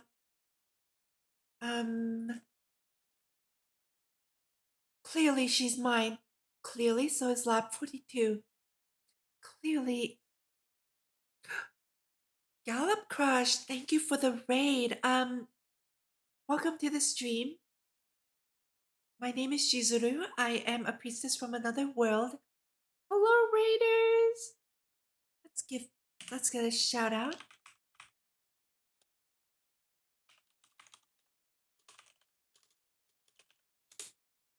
Let's give you a shout out. And thank you for the raid. I am a priestess from another world, and today I am playing the Honkai Impact visual novel. This is found on the Hoyo Stand's website, and it features the organization from the game known as Anti-Entropy. Thank you for the raid. I hope you had a wonderful stream. If you don't mind me asking, and if you don't mind sharing, how was your stream? What did you stream? What did you do? And thank you. Thank you again for coming. Yay!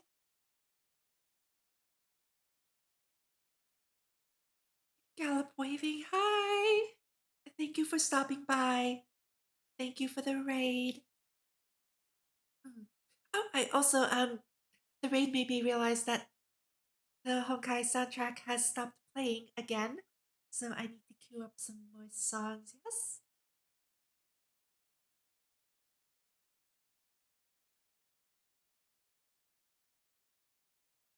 Okay, I wish I could just loop this. Not quite sure how to loop my player. I'll have to figure it out for next time. But yeah, we're just having a good time enjoying the Honkai Impact visual novel. Thank you for stopping by. And the stream will be archived so you can follow along. Um, if you're so interested in deep Honkai Impact lore. Yay! Anyway, let's continue. Oh wait, hold on. Wait, why isn't it? Hi, Chris.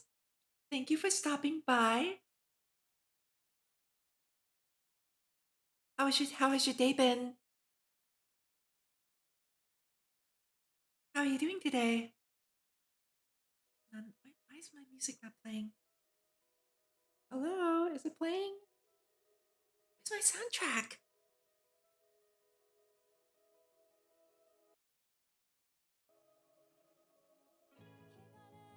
There we go. Okay, let's sit back and continue enjoying the visual novel. Ah. You just woke up? Don't worry, you are almost just on time. Thank you for stopping by. Okay, the topic is beginning to sound a bit too dangerous, so, well, you played Honkai Impact 3rd? I hope you had a wonderful time. I'm still new to the game. I've only gotten to like chapter 12. So, yeah. No spoilers, please, if you will, but, uh,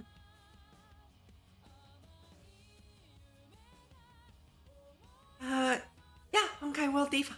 World Diva, that's correct. By Kobayashi Mika. But yeah, I'm going slowly in the game and doing like all this weird stuff like looking at lore.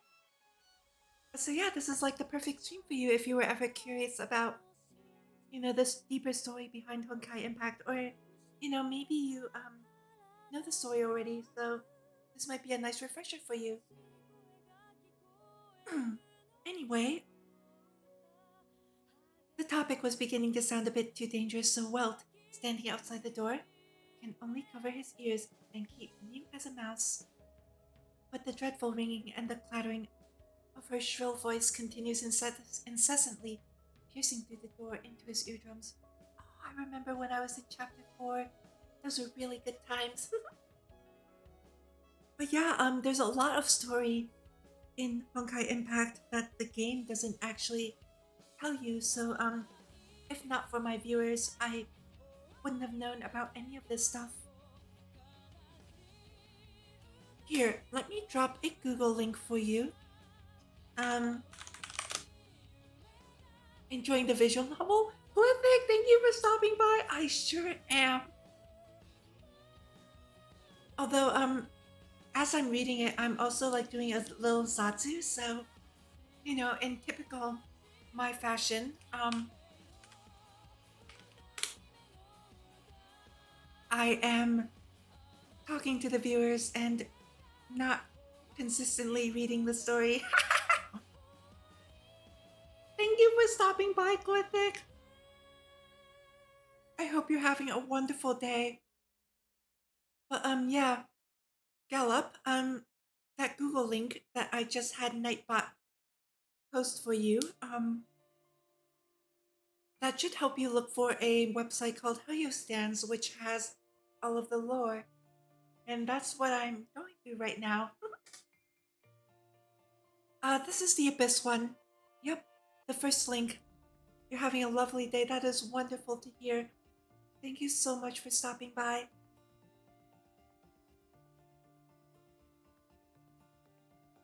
Yeah, I picked the first one for convenience. Also, I'm eating cheesecake, and the plate is resting on my lap right now, so I'm like looking down to see where I'm sticking my fork. Okay, they're both silent. You love Welt? He's interesting so far. He reminds me of myself in that, like, I like Miss Q's a lot. How was my day? It was busy. Everyone that I peer mentor has come back, so I had a really busy day and I had to take a nap before stream. Luckily, I woke up on time.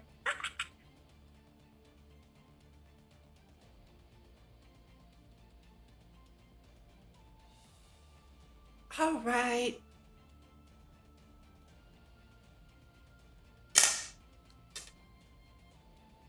Fork dropping onto my plate is the sound effect for clattering now.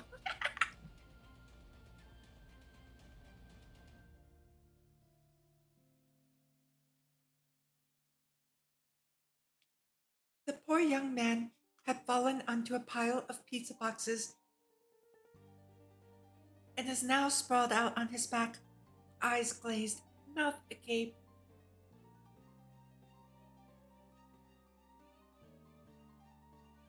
The door had swung open without warning, startling Walt, who had, unfortunately, backpedaled onto the pizza boxes.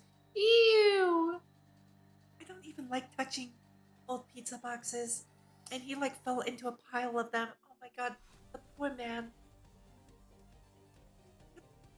It sure does. And without much force, slipped and fell.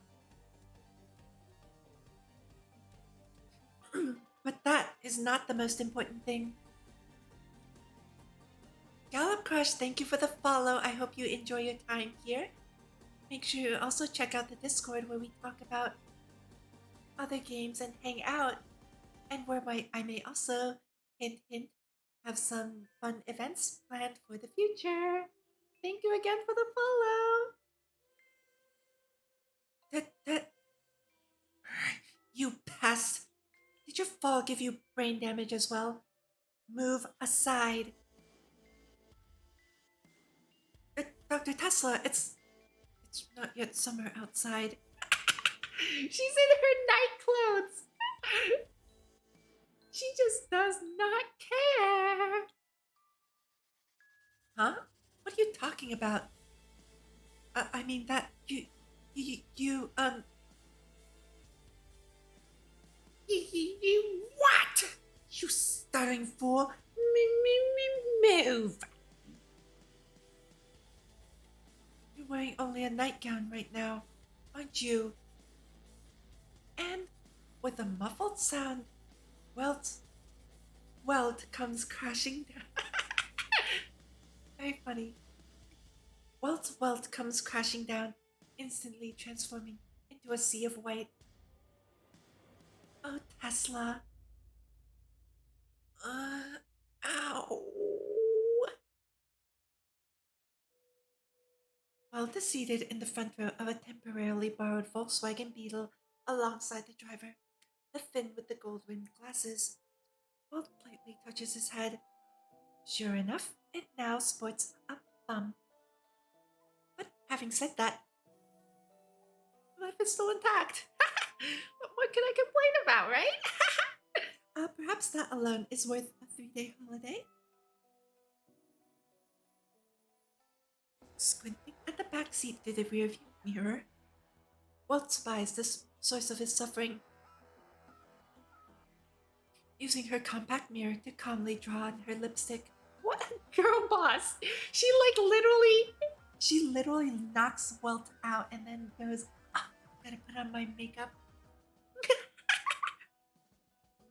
Yep.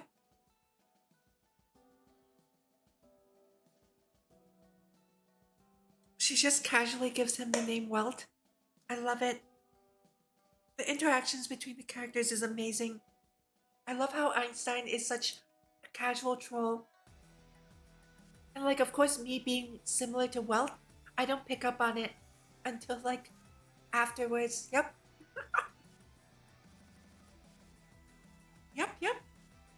I love it so much.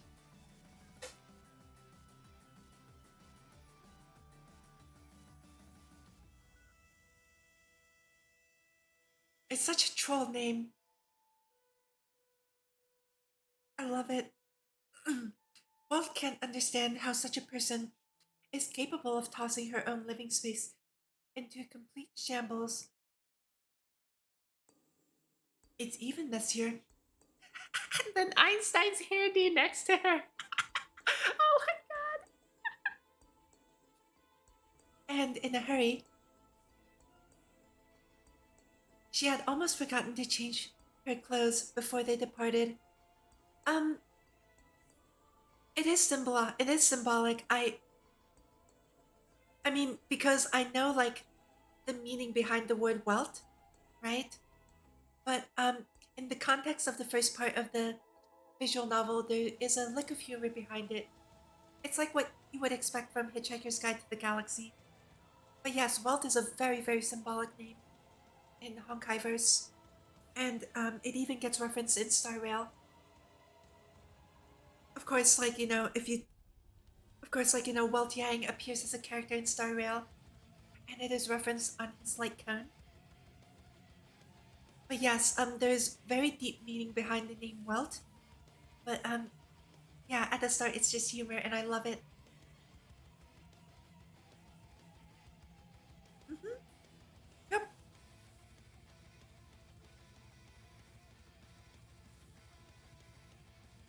So yeah, we can definitely discuss the symbolism once we get there. In a hurry, she had almost forgotten to change her clothes before they departed. But perhaps, more difficult to understand is this. Where did she find that light billowing shawl and the fine one piece dress? Not a single wrinkle on it. Mm. Anyone who had seen those Jenga stacks of pizza boxes would be certain that this girl must have a four-dimensional wardrobe. No, it should be the other way around. Yep, I got you. Whoever's seen this lovely, cute girl before me would never believe that she, in fact, lives in a pigsty, right? Yeah, I have so many questions right now. She's actually a girl boss. I love it.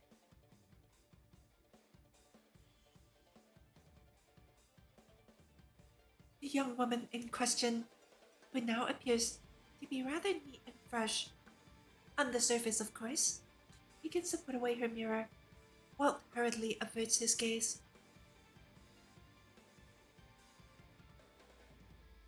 Out of the corner of his eyes, he notices the corners of the Finn's mouth curl briefly into a sly smile. Hmm. Stick to driving the car. Hey, just as Walt was beginning to feel miserable, Einstein hands him a document wallet from the back seat. Is this for me? Walt takes a paper wallet. Inside, there appears to be several small hardbound booklets. Mhm. Open it and have a look. You'll need them later. Excuse me.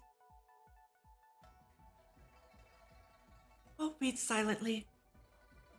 One of the booklets is a passport. Oh, well, duh, of course he needs that.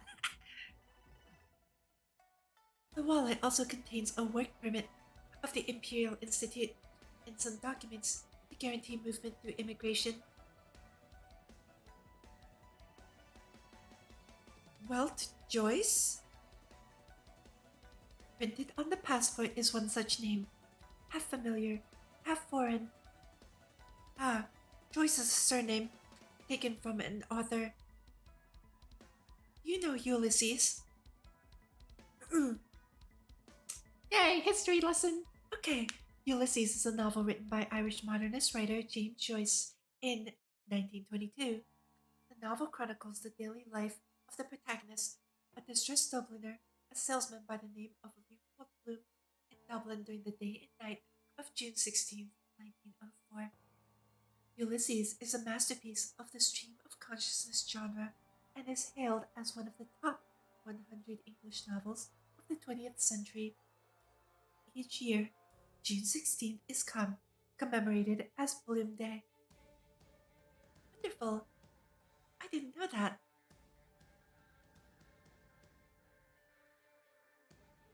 Ulysses? You mean the Latin name for Odysseus?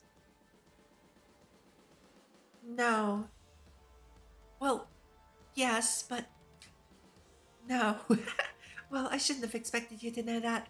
Just pretend that I never asked. Anyway, make sure you remember the name she gave you and avoid giving yourself away in front of customs. Giving myself away? Wait, is this documentation forged? After all, the name Welt is just made up by Einstein not that long ago.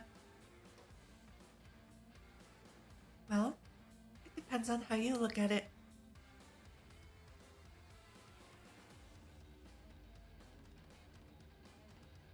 Just pretend it's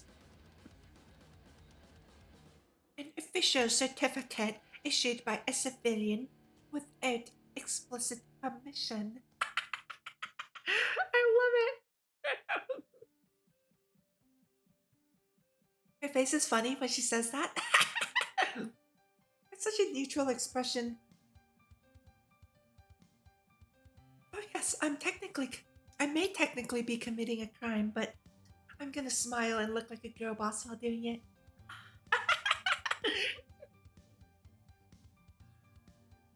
I'm sure a secret organization like Shixal has its ways to skirt the legal gray areas to get this kind of stuff done.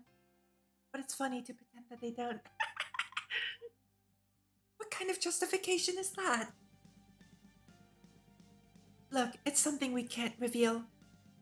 But if you start acting all weird, our righteous friends of justice from Scotland Yard will start investigating and asking difficult questions. And I do not particularly welcome that idea. Isn't Scotland Yard a criminal police organization? Not the Home Office?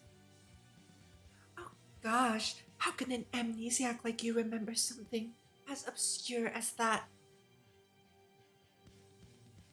Who planted such ideas in your head? I just mean the police, okay? Any police. Relax.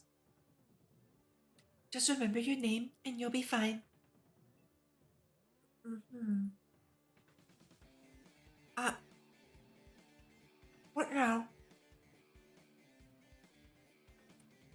None of your damn business.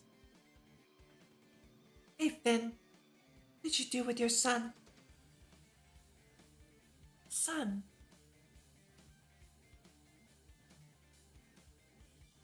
For a brief moment, Bob was unable to parse the exact meaning of this word in his brain.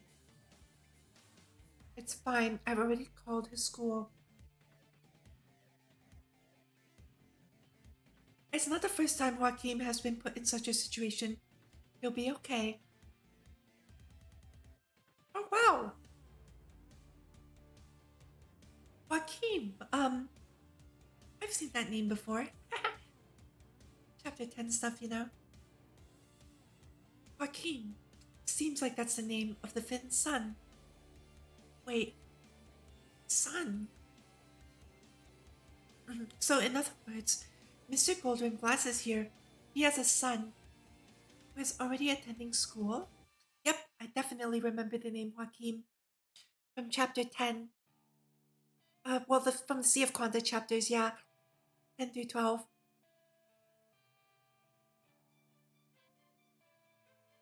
What are you doing blanking out again? You blockhead.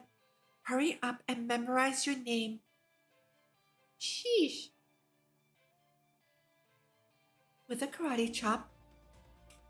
Ooh, Twin Tail strikes Walt's head at the exact same spot where the lump is growing. Ooh.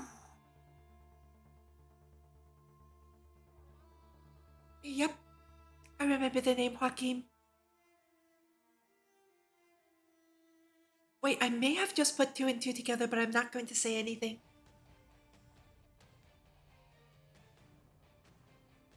Most certainly a deliberate and targeted maneuver. You! How could you be so sure? I wasn't busy doing that just now. Chapter 12. I finished chapter 12. Whatever chapter it is that Bronya and Sele make it out of the... Yeah.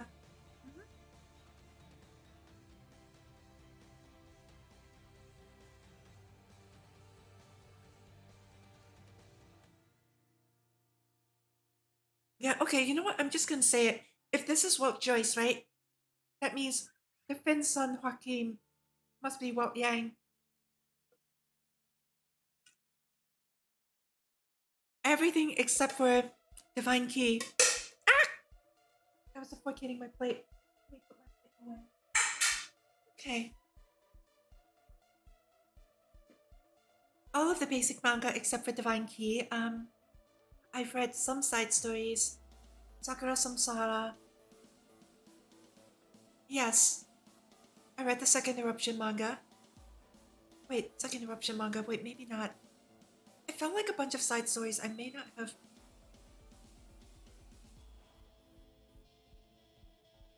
Yeah, I may not have read... Uh-oh. Uh-oh. 66 chapters? Nope. Definitely not then. I would have remembered something that's 66 chapters long. So yeah, I guess I still have to read the second eruption manga.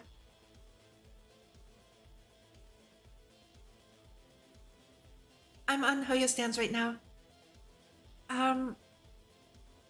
Chapter Chiyo. Yep, AE Invasion, I've read that. I have not read Book of Fushi. I have not read Gratitude Arc.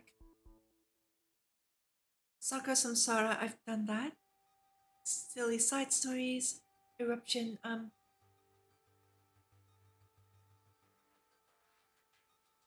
Ellen Palatinus, I have not read that. Yeah, and then the second eruption manga. Okay, so I have a bunch of stuff to read. I think the most important ones are going to be Elan Palatinus, which I should have read before chapter 5. Oopsie! And second eruption.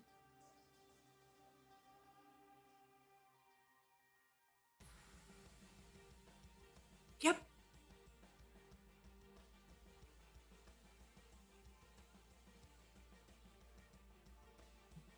Ah, there's so much content though. I'm really having a good time. Like it's so much fun to get the story like piecemeal like this and then like go like wait, all of a sudden go like it's all coming together. It's all oh yeah, it's all coming together. Conkamine.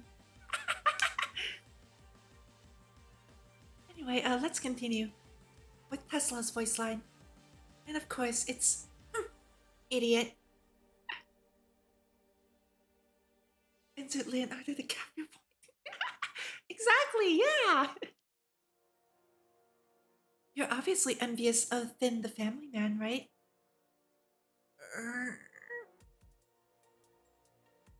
Miss Yang.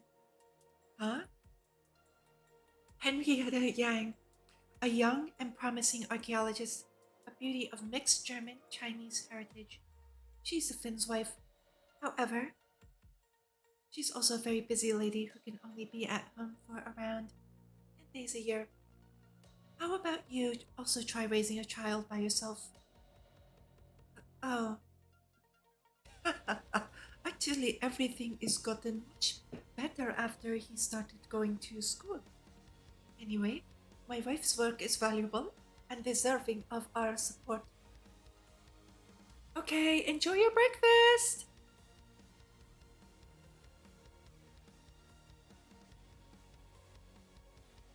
Whatever.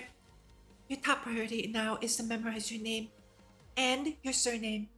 Every single letter. Don't you dare think about anything else. There'll be plenty of time to do that on the plane. Twintails grips the back of Will's collar. and fiercely exhorts him with those menacing words before purposefully turning towards the mop-haired girl sitting next to her. But that said, is it still that hard to get anyone to do anything with me? Even if it's in such a boring place as an airplane? Einstein, no comment. What now? Last time you didn't play with me and instead read a book all by yourself. As if your time is simply too precious to keep me company. My goodness. Mophead stares expressionlessly into Twin Tails' eyes. This time we're sharing a double room. Tesla is silent before suddenly going, "Wow! Really? Really? No single rooms this time? That's fantastic! I love you, Lizzo. Love you to death. But only if you promise to dress properly after drinking alcohol and taking your bath." Oh, her expression changed so quickly. Everyone is silent.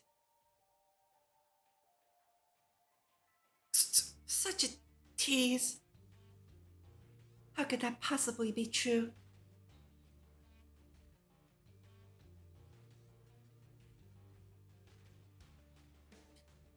Yep. Chapter 11. That's where I first heard the name Joaquin.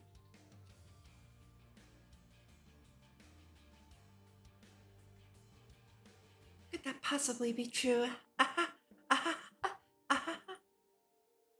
Wait, so what I saw before was really...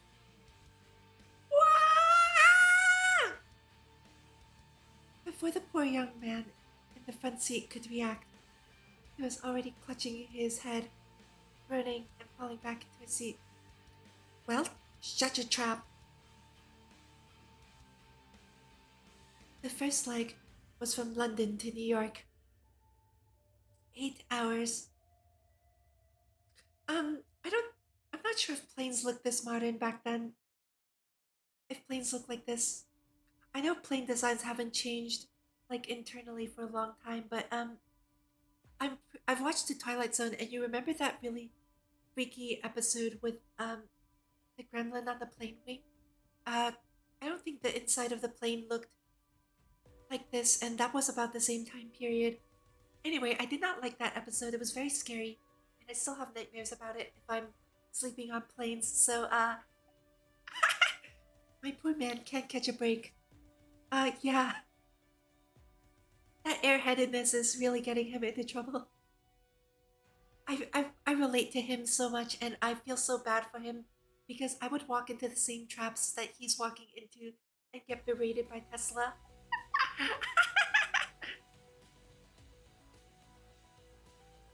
Maybe she would forgive me on the account that I am not a man, but you know,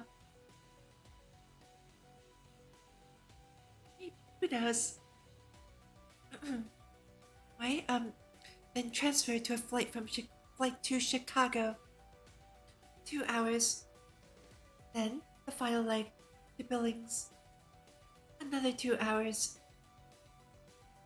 This does not include time spent waiting to board or change flights, which will be considerable, despite the fact that they are VIPs.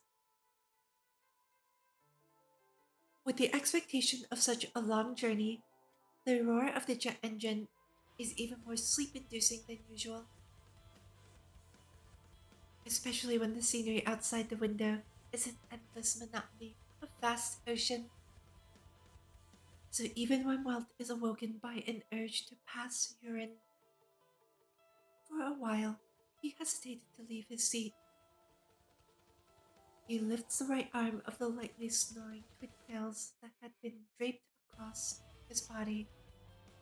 He helps the Finn on the other side of the aisle pick up his glasses that had fallen to the floor. Only after stepping into the aisle does Walt notice that among the travelers sleeping left and right, Einstein is still awake, sitting by a window and reading a book in the light. It seems that every now and then she is also jotting or scribbling something into her notebook.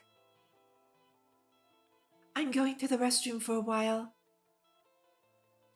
Understood. The messy haired girl wrote on a slip of paper and held it up with her hand. Is she reminding him not to disturb other people's sleep?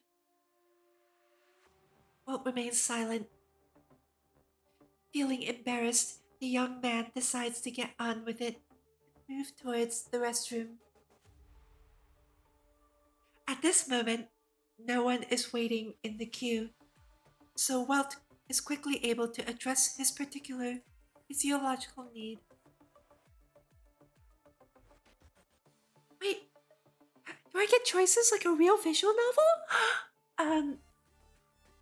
Maybe I should continue sleeping to get rid of this jet lag. Why isn't Ainz taking a break? I wonder.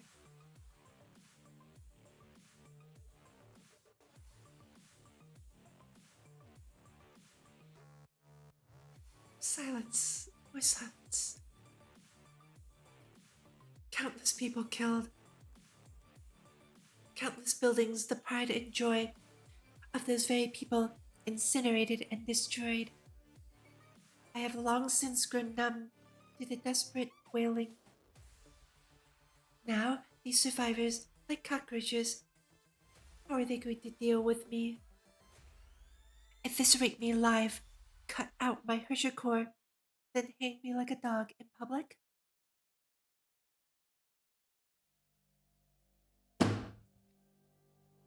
That's a long laugh. Oh wait, is that what the second one did? No! I should have picked the second one. Darn it. Quite interesting, isn't it? I picked at random because ideally I wanted to pick both of them, but yeah. Darn it. A strange weapon that can distort space-time and create black holes. Is that the way it gains its power? I can go back after I finish this part? That's true. So marvelous. And you lot can unleash its power as often as you like. But one day, it will use its power 100-fold stronger than I am now to seek vengeance against you. I don't have an evil laugh, I'm sorry. And when that time comes, I really hope you won't lower me from the gallows. In that case, won't it be a perfect time and place for me to witness with my own eyes the miserable demise predestined for you?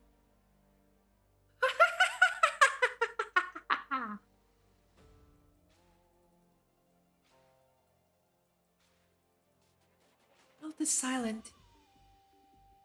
Awakened by that crazed laughter, Walt sits weak and limp in his seat, his mouth wide open and gasping for air, the blue veins of both temples twitching and pulsating.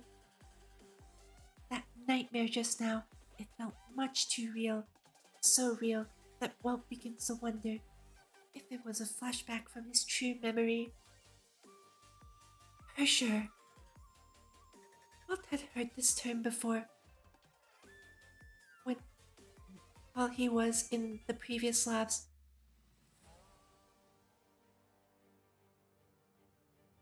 Okay, maybe, yeah.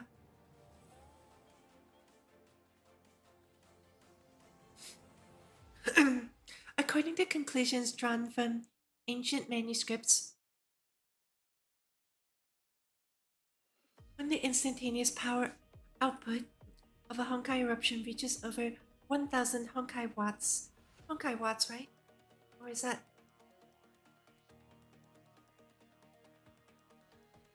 I don't know what H would be. Anyway, there's a chance for an existence called a Hersher to be born within the disaster zone.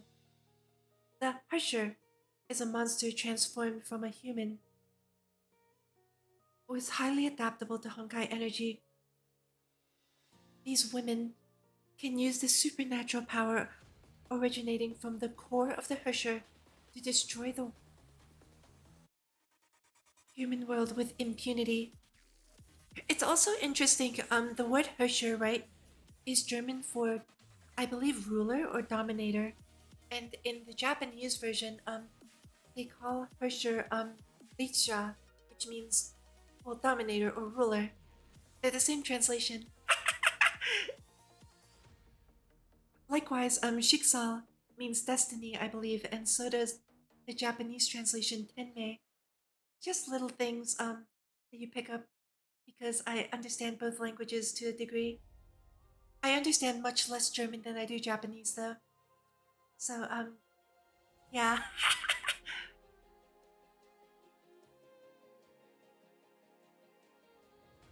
Yes, women. More than a dozen Herschers have been recorded in ancient literature, and with no exceptions, all of them were female. Generally speaking, the adaptability of males to Honkai energy is much lower than that of females, and the Hersher is the ultimate manifestation of that adaptability. There are no Hershers in the world today. Also, those various statements referring. Oh! So Welt is an exception then, because he's. Because Welt Yang is a man and a Hersher, and he can use the Hersher core. Oh! Cool. There are no Hershers in the world today. Also, those various statements referring to them in ancient literature may have been nothing but crude creation myths. But one thing continues to make the young man Welt feel uneasy. In his dream, the woman whose form he had taken, why were her thoughts so chilling and frightful? Einstein has fallen asleep. Tesla is also asleep. Finn is asleep. Everyone's asleep. Looking to his left and right, he sees his companions all immersed in their own personal dreams. Don't think too much. A nightmare is just a coincidence, a stroke of bad luck, nothing else. Motivating himself in this way, the young man takes a deep breath and closes his eyes. Just go back to sleep and wipe my mind clean of that terrible figment of my imagination. New York International Airport. Due to the flight spanning 5 time zones, Walt can still see the afterglow of a setting sun here, even though it has been 10 hours since lunch. Dr. Einstein, Dr. Tesla, said a man in black. Two strangers suddenly interrupted Walt's reverie. Excuse me, who might you two be? The Finn stands vigilantly in front of the two ladies. Dr. Einstein, we should have met before. This middle aged man has a deep voice. Walt feels as though he too had heard his voice before. The Finn. Also, wait. If Walt has heard his voice before, is he the guy who put a bag over Walt's head and dragged him to the lab at the very start of the visual novel? What can I do for you? The mop-haired girl responds emotionlessly, as if they had never been acquainted. The old man hopes this will be of help to you. The middle-aged man takes a scroll case from his leather briefcase and hands it to the Finn. You are an expert in ancient manuscripts, right? For the time being, then you should recognize this. Finn is silent as he reads over the manuscript. The Finn opens the wooden box dubiously. Oh, wait, no, he hasn't started reading yet. Whoopsies. Dubiously, and pulls out a tattered piece of parchment that appears to have only been recently restored. Aramaic. Oh, is it the Dead Sea Scrolls? That's like the only famous text that shows up in fiction that I know is written in Aramaic. Judgment Day. Sacrifice. Song. Oh, yeah, that sounds like the Dead Sea Scrolls. These verse, could this be the Dead Sea Scrolls? Ayo! I'm good at this, I swear. Indeed. Indeed, you recognized it. Not bad. This is part of the scroll that has never been released publicly. I hope that the secrets within will be useful to your research. So, the overseer, what exactly does he need us to do? Evangelion. Evangelion features the Dead Sea Scrolls quite prominently. I can't. I know there are others, but I can't remember them off the top of my head right now.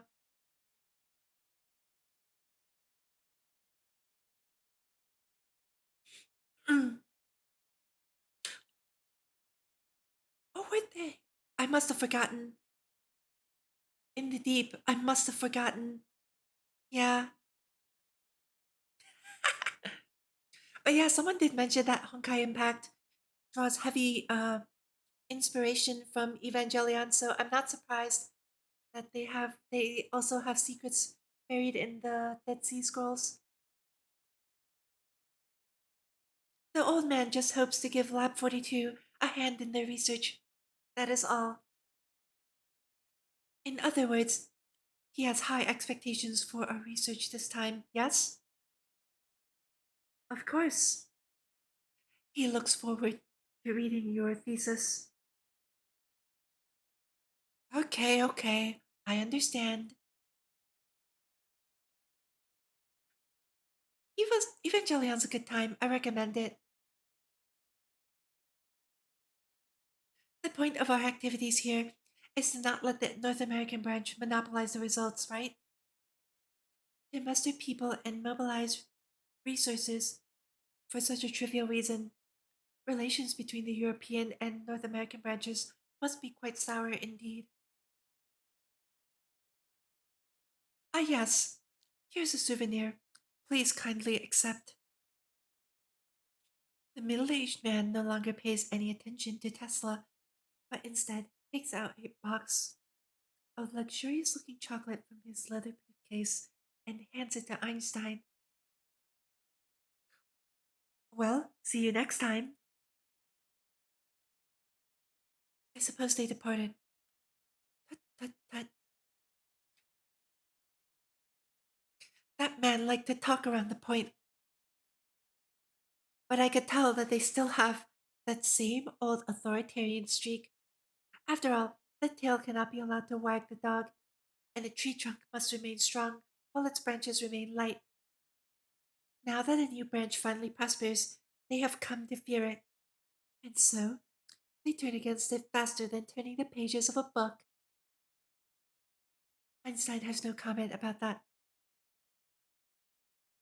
They're in Jigsaw Lab 42, yeah. 42 being, life, the universe, and everything. And also,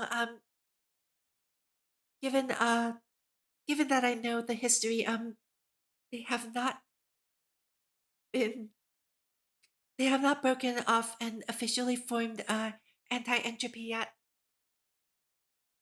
Although, is there another significance to 42 that I may have forgotten that I should have encountered already? If there isn't, then you don't have to say anything, but if I forgot anything, please do let me know. Because if I forgot, then it isn't spoilers, it's I forgot.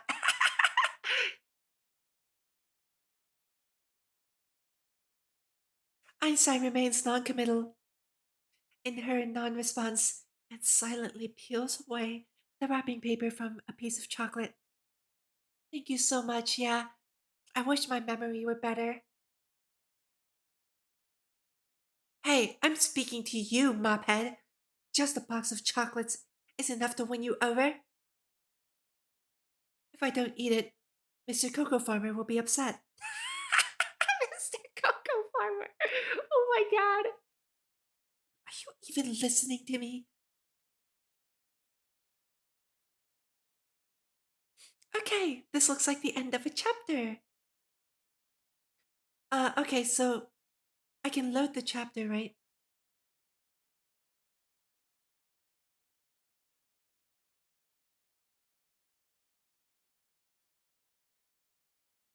Wait, how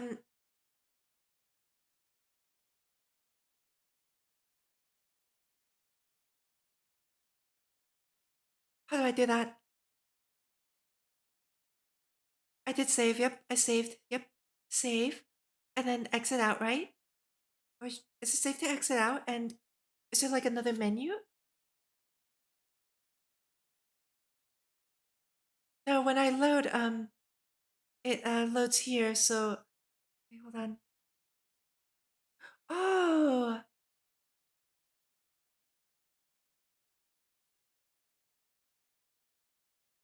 chapter 2, chapter 3.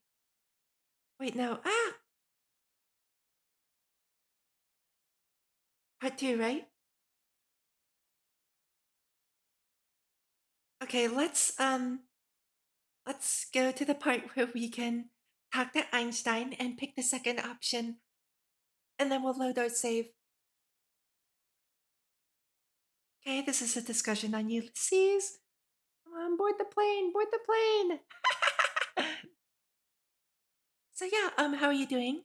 While I do the skip, please make sure you get up and stretch, get some water, get some food if you're hungry. And yeah, and thank you again, everyone who stopped by. And if you do have an interest in the Honkai Impact lore, please do give Hoyo Labs a check because they've done a pretty good job of. I don't want to skip everything though, right? I'm trying to be careful so that I don't accidentally skip everything. Ah, I think I found it. Why isn't Ainz taking a break? Yay! Not taking a break? When in Rome, do as the Romans do. Will decides to hand her back a note. I'm just reading something quite interesting. It is written on the note passed back to him. The temperature in the cabin becomes a little cold, and the young man cannot decide whether he should put on a coat. Naturally, Twin Tails is still sleeping blissfully between the two of them. Oh, okay. I didn't know that, so I just wanted to be careful. But yeah, next time I know to save at these options and load backwards. Yay! So if I close out the visual novel, will my progress be saved as like a cookie somewhere? Or because I'm doing it in the browser, right? Okay, the next note says, what is it? The Riemann conjecture. The Riemann conjecture. Wait, that sounds familiar. The math problem? All non-trivial zeros of the analytic continuation are on the line 1/2 plus ti.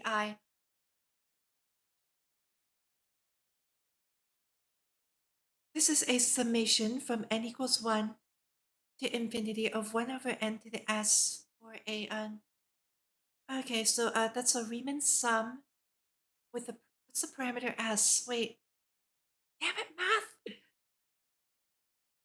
Absolutely no idea.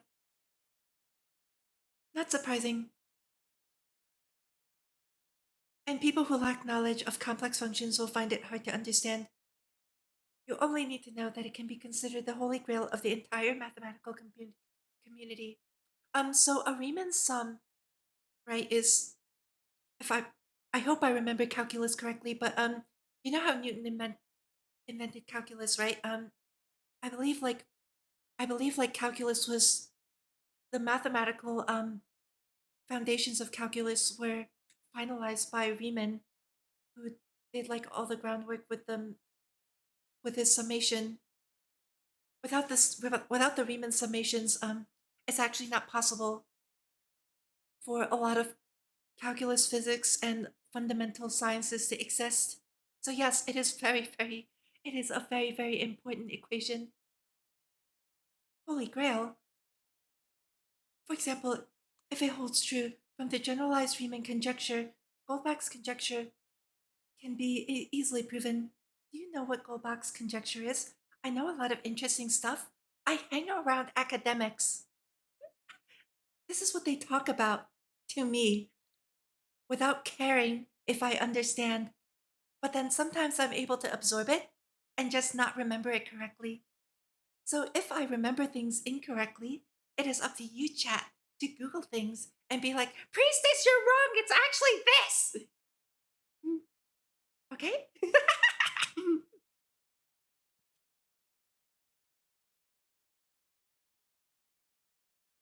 Okay, do you know what Goldbach's conjecture is? Okay, this one I legitimately have no idea. Any odd number greater than 5 can be expressed as the sum of 3 primes. Any even number greater than 2 can be expressed as the sum of 2 primes. All in all, sounds impressive. Do you want to solve these conjectures? No, I don't. They're completely beyond my abilities. Moreover, my main business is not mathematics. It's just that Riemann had a great influence on me. That is all. Was he your maths teacher? You could say so. He certainly didn't know me, and it was impossible for him to know that my general theory of relativity was based on his Riemannian manifolds.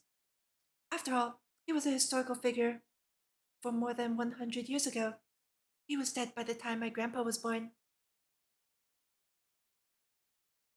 It takes the young man a while to digest the general meaning of that statement. Science is science progresses by standing on the shoulders of giants or something like that. I'm terrible at remembering quotes. Innocent smile. He decides to ask a question that may be a little easier for her to explain, if only so that he can continue following the conversation, especially while a certain Twin Tails remains asleep. General relativity? In simple terms, it's a theory that universal gravitation is equivalent to the distortion of time and space. Is there a metaphor or image I can imagine? Well, you must have seen a whirlpool before. Imagine a wooden ball falling into the whirlpool. Does it look like it's getting sucked into the hole in the center? Yes. Do you mean that gravity is also an illusion like this?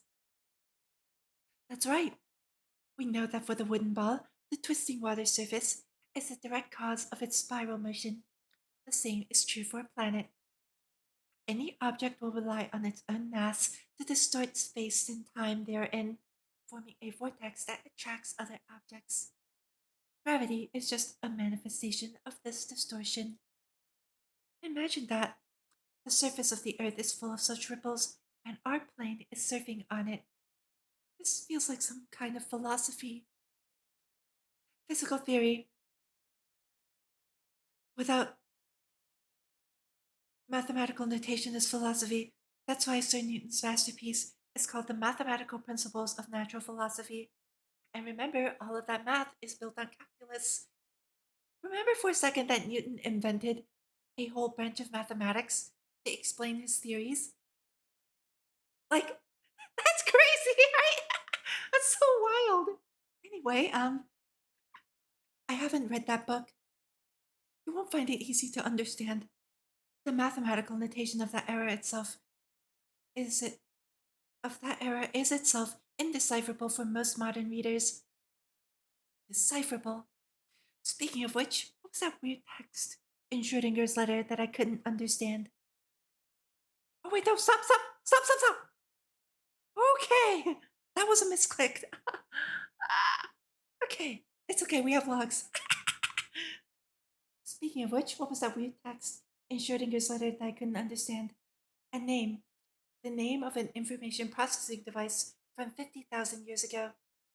The content of this sentence is so unexpected that Walt remains perplexed for a while. What? The other party simply draws a line silently under the words information processing device. So, what is an information processing device? Imagine a librarian made of machinery, or a library with. Well, luckily, yeah. It's a good thing I figured I stopped it. Imagine a librarian made of machinery, or a library with automatons as its administrators. Automatic machinery? 50,000 years ago? From your perspective, just treat it as a cliffhanger, a taste of things to come. 50,000 years ago, that's previous generation, right? According to that lore video that was linked to me.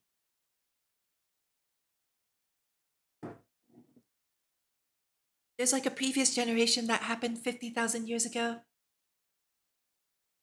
A smiley face. Einstein literally signed with a smiley face. That's so surreal. I love it. Please tell me now. Too much trouble. Please. Someone will tell you in due course. Someone whom I reckon will not be afraid of this inconvenience. So please, spare me the trouble. Smiley face. Whoa, Eins is so mean. Frowny face. Of course I am. P.S.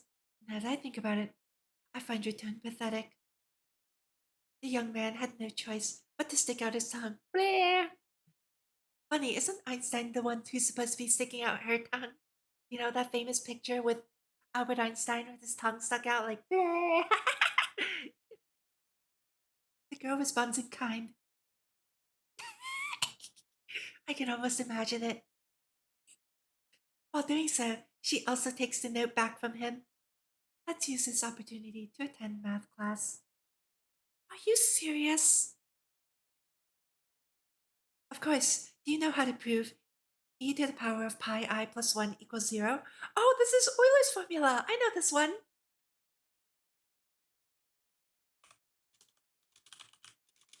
Google. Ah!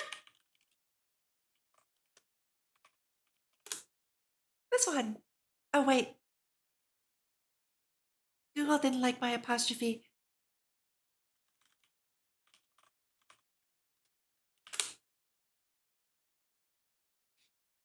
Yeah, this is, I think this is like proven with some summation. I remember one of the engineers at my university was like trying to prove it to me, and I just nodded and smiled. How could I know? Or should we start with the fundamental theorem of calculus? No, since I need to teach you, maybe it's better to start learning by Dedekind cuts? At this point, I think we're better off just starting from the basics, very basics with set theory. Can I choose to sleep? Okay, then I can read more books by myself. Smiley face. She did the iconic Einstein pose! Let's go! Let's go! And as she passes the note, the girl sticks out her tongue with an even more innocent expression. It is as if she is saying, Want to chat with me? You're 100 years behind. I love it. Okay, let's load where I was. Wait, what?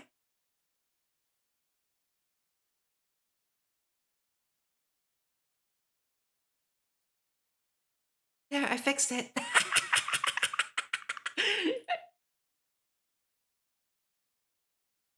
Also, I noticed the soundtrack has stopped for quite some time now. Oopsies.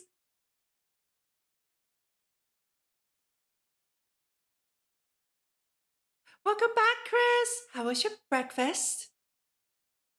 I hope you had a wonderful breakfast.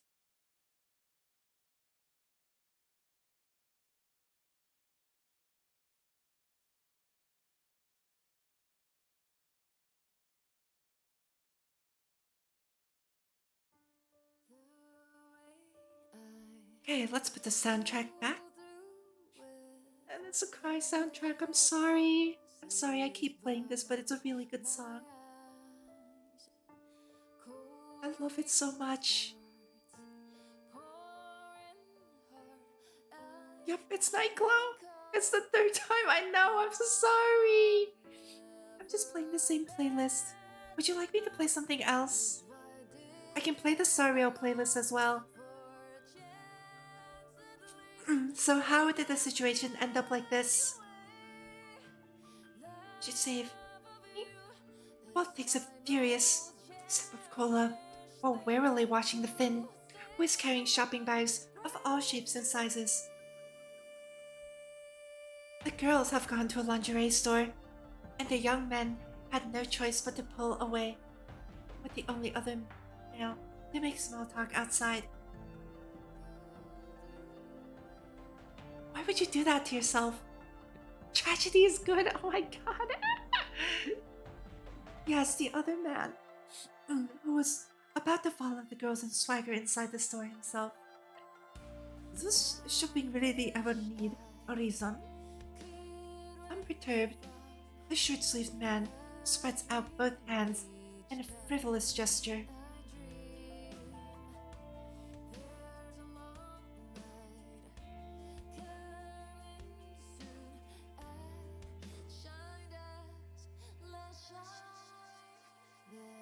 My god. Guys! Not to mention the duty-free stores here are indeed cheaper than lucky. I could do a cover of this song, but I'm worried that I'll never be able to finish it because I'll just break down crying.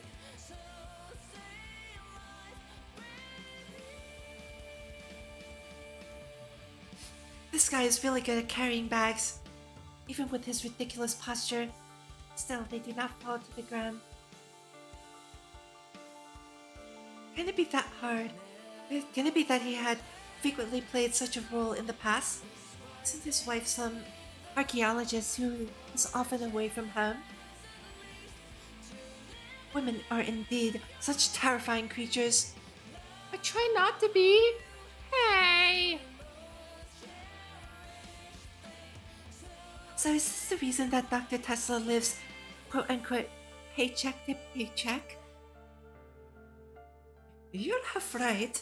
To be honest, she has also been indulging in mail shopping recently, and I've heard that she has bought many useless things. Walt is judging so hard. It must be really hard for Einstein to deal with her. Really? You've got it completely wrong. Huh? Don't you think that the things are more fun and interesting in life precisely because of people like Tesla? What size? Am I really? There are certain accents I'm not good at doing though, unfortunately. Don't look down on the girls. If you're too rigid, you may never find your other half in the future, eh? Mind your own business. Oh, cold and gloomy on the outside, hot and spicy on the inside. Great. If you wish to be even more somber. Did I? Uh-oh. I hope I didn't. Perhaps in the future you can follow in the footsteps of Humphrey Bogart. Okay. Humphrey Bogart, December 25th, 1899 to January 14th, 1957, was an American film actor who remained legendary in the film industry for decades. After his death, he was nominated for an Oscar for Best Actor in an outstanding performance in Casablanca in 1942. This movie is still considered to be an eternal classic to this day, and his role as Rick Blaine has been idolized by Americans. In 1999, the American Film Institute named him greatest actor in the 100 years since the birth of film.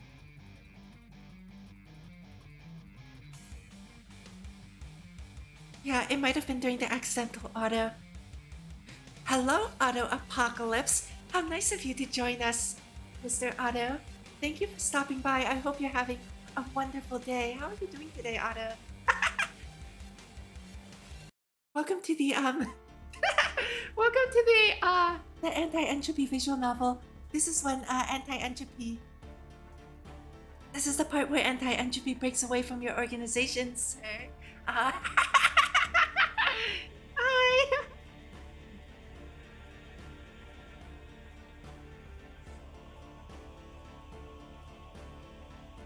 You're doing well. You went to a blood donation event. That is so wonderful of you. Good on you. Good on you for donating blood. Good on you.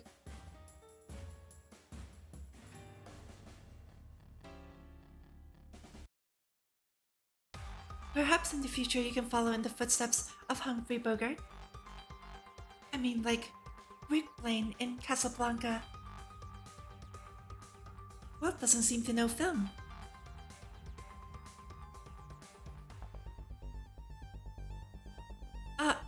You haven't seen the film, have you? Oh, sorry, you haven't seen the film, have you? Perhaps next time we are back at Lab 42, I'll show it to you. What size? Look, basically, a good man should have a clear idea of his strengths.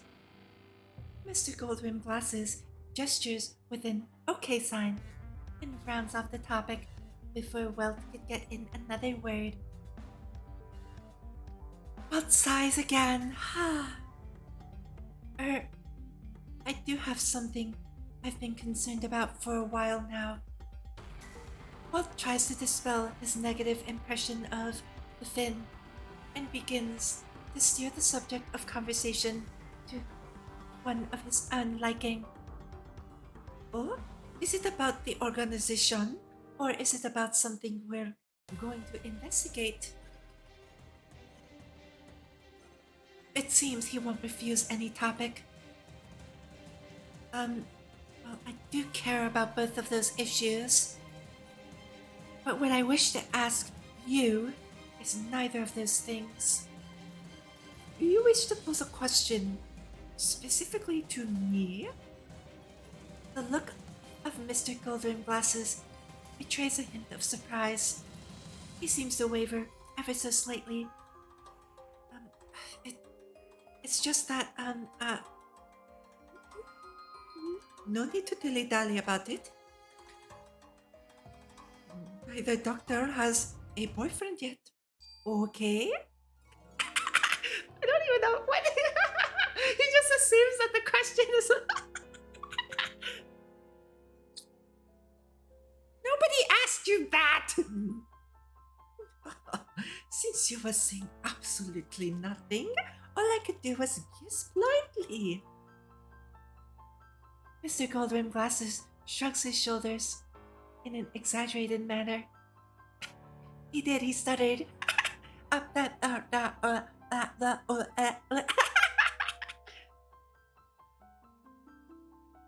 Each body measurements prefer taste and fashion, inside and out. Hey! Mr. Goldwyn Glasses lets out a suggestive laugh. I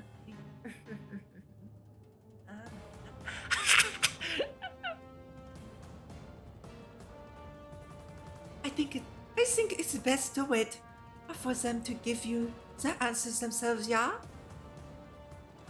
Hey! Please don't show me that expression. I'm not poking fun at you on purpose. I simply don't know the answers myself. But you see, with such a private and personal details, if by any chance you ask them without thinking it through, Finn makes a gesture while keeping his grip on the paper bags. Well, sighs. You're nuts. You don't say. But when I met my future wife for the first time, I stupidly asked her a question. Isn't it a bit silly of you to still be wearing bloomers at your age? You never! Do you know how comfortable bloomers are? Like, do you understand how comfortable bloomers are and how much of a wedgie you get from the triangle shapes that, you know, panties are? Like, panties are so uncomfortable. Anyway, you Ethan. Hanson, I was beaten to a pulp. Oh yeah, you deserved it. For that question, you deserve it. Why not? Wait, but you guys have boxers, right? Okay, not gonna lie, I've borrowed my dad's boxers before, and they're comfortable as heck too. I was curious! They were just a bit loose because I'm small, but you were very comfortable.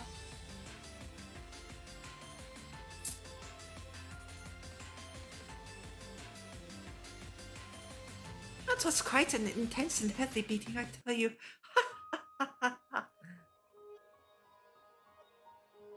No one else is responsible for your own madness but yourself. Bonk! Hey!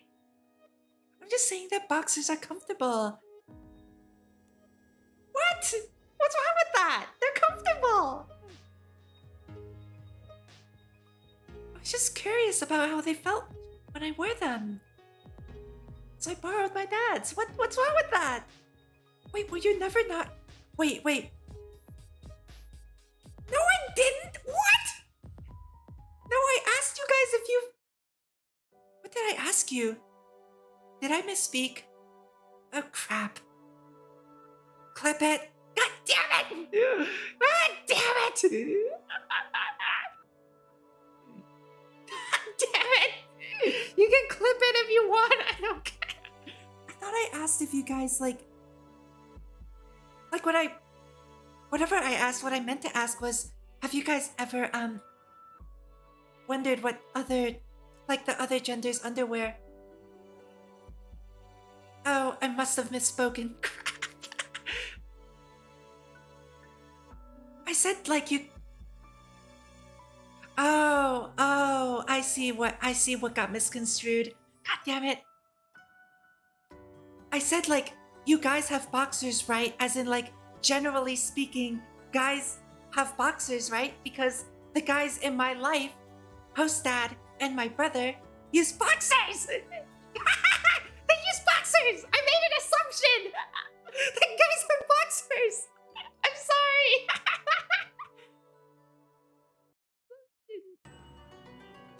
Yeah, that was just an assumption. My bad.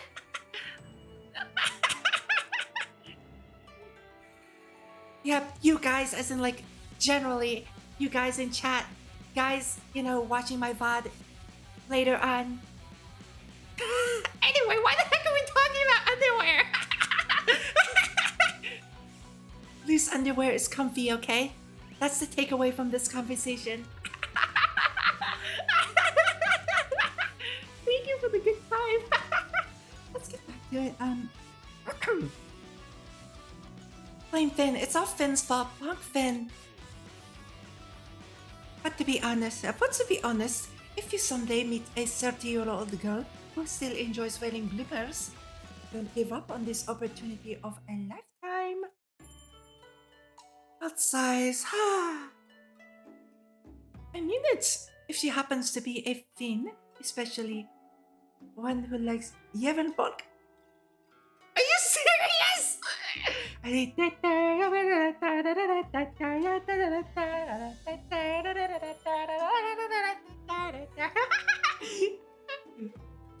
can even invite her to a sauna. Walt is very confused. That song? Is that song that old? Can you spell it? Stop that. By the way, my full name is Elias Norkian Virtanen, an autistic Finn. Double question mark. Okay, how old is this song? Google.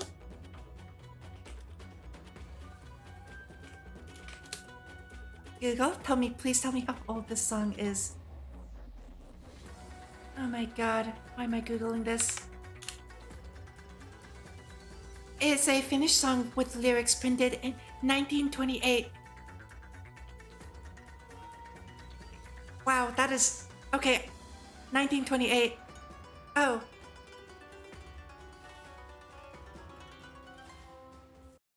I ordered through a light bulb, didn't I?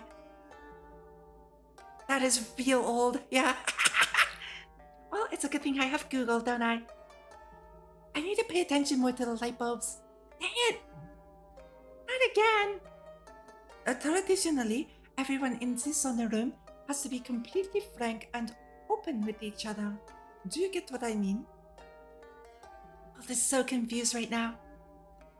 Why do I feel like you're desperately promoting saunas to me just now? Huh? I thought since it's a question you wanted to ask me specifically, it must be related to something that I am very familiar with. Give me a break. I barely know or want to know anything about this sauna business of yours. Oh boy. Here we go. Okay, sauna is the quintessence of Finnish national culture. It is estimated that there are about 2 million saunas in Finland. On average, every 3 Finns owns one. Yes, in ancient times, saunas were gender neutral. Ah yes, mixed bathing, mixed saunas, mixed everything.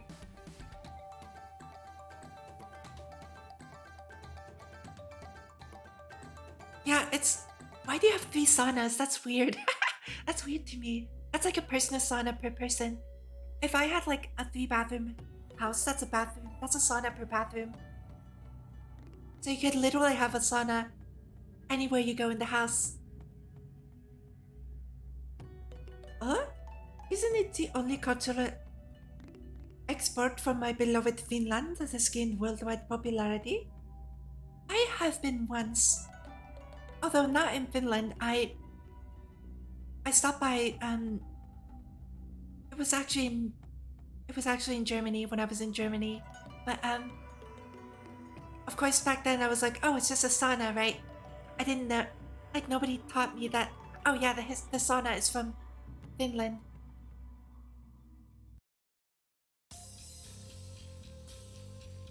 Well, the questions I want to ask have nothing to do with Finland. As a result, when the 2 doctors finally emerged from the lingerie store, Welt still had not yet inquired about any of their personal hobbies or habits. Oh, so he was gonna ask about... When the group finally boarded the flight to Chicago, Einstein had already changed into a set of newly purchased clothes. Oh my goodness, Einstein looking sharp. Let's go!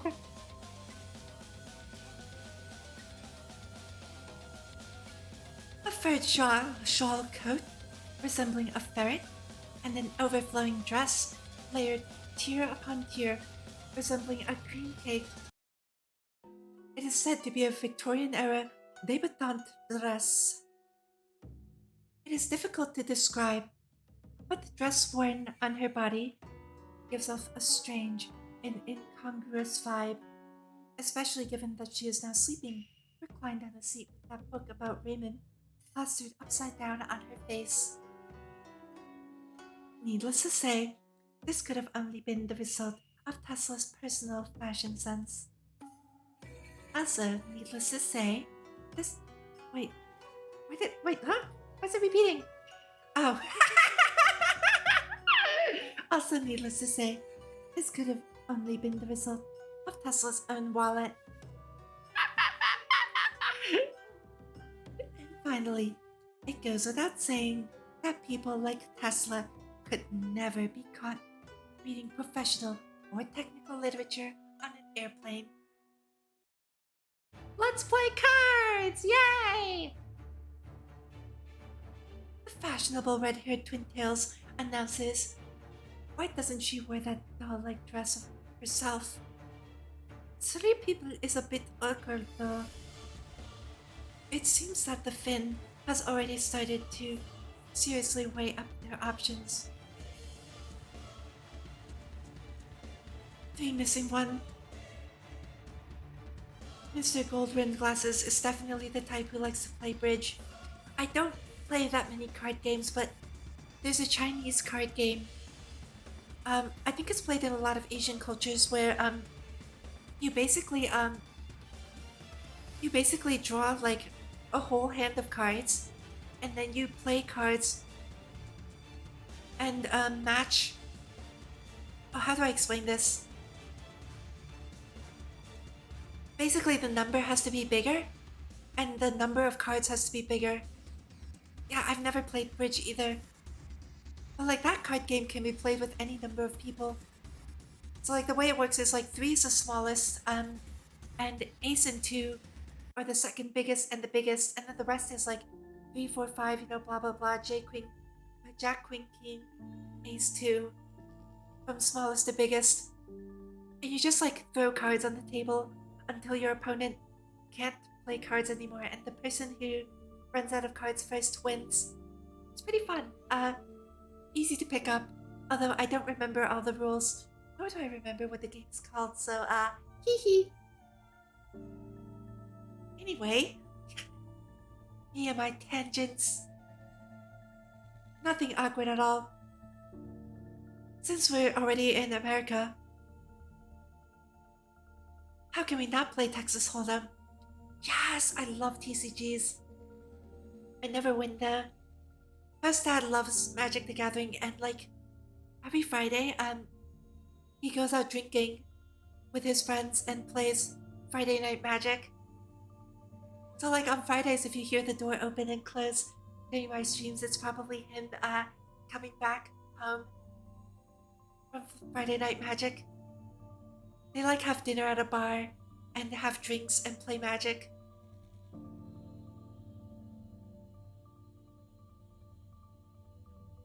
Since we're already in America, how can we not play Texas Hold'em? Texas Hold'em poker. What? Do we have enough loose change? Stop speaking nonsense, Finn. Don't we have this? Shadowverse. I see. I've not tried that.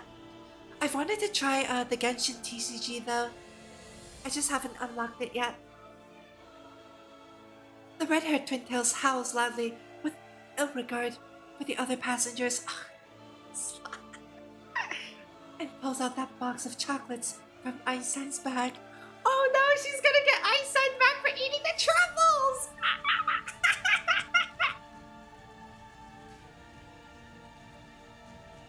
Pulling chocolate balls and coins together as gambling chips.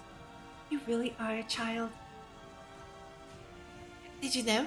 Once upon a time, chocolate was considered as precious as gold. As early as the time of the Aztec Empire, cocoa beans had already become an important strategic resource being used as currency. I believe cocoa is a Nahuatl word, which is the language of the Aztecs and the Mayans. They spoke different dialects of it though.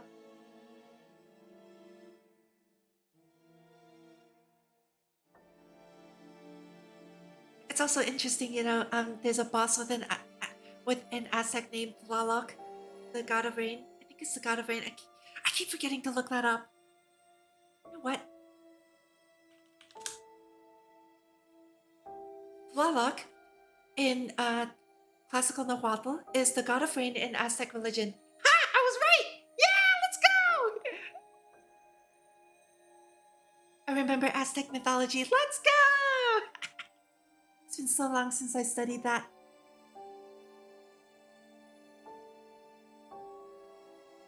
Hi, Baka Storm. Thank you for stopping by. I hope you had a wonderful day. Today we're doing the Anti-Entropy visual novel from Honkai Impact. So please get cozy, and unfortunately we're almost done. I was planning on ending stream after this chapter, but there will be a VOD, and you can watch the VOD at your own leisure. Thank you for stopping by. I hope you had a wonderful day, and I hope you have a wonderful time learning about deep Honkai, deep Honkai lore. Yay! Of course, with a few smatterings of my own tangents. And after the landings at Normandy, the chocolate ration to the US soldiers became something of a hard currency on the Western Front. Yep, I have work tomorrow, so I can't stay up too late. It's already pushing it. I have like 5 hours of sleep before I have to wake up at 6 a.m. my time.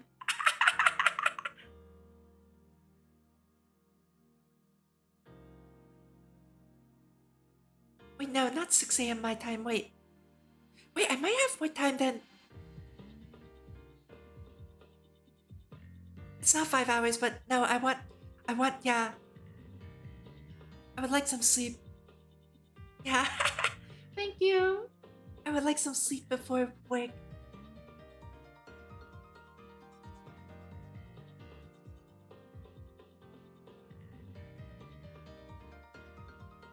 Everything you could imagine could be bought with chocolate.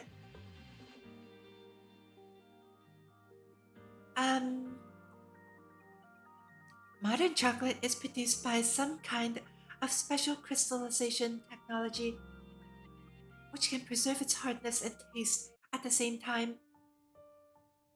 That is why chocolate, once melted, will taste worse when it is refrozen. It fundamentally changes everything at the molecular level. Okay, I didn't know that either! Oh. Anyway, we should be thankful for today's industrial civilization for making it possible for us to follow our heart's desires and eat as heartily as we please. Amen!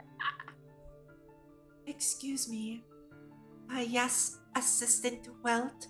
What is your question? You have permission to ask. This Texas Hold'em you mentioned, I don't know how to play it. What's the matter? It's not that hard. You'll catch on as you play. Gosh, have you ever heard of fake it till you make it? How can you give such a long-winded explanation on the origins of chocolate, yet when it comes to what mumbles out of volume, only he himself can hear?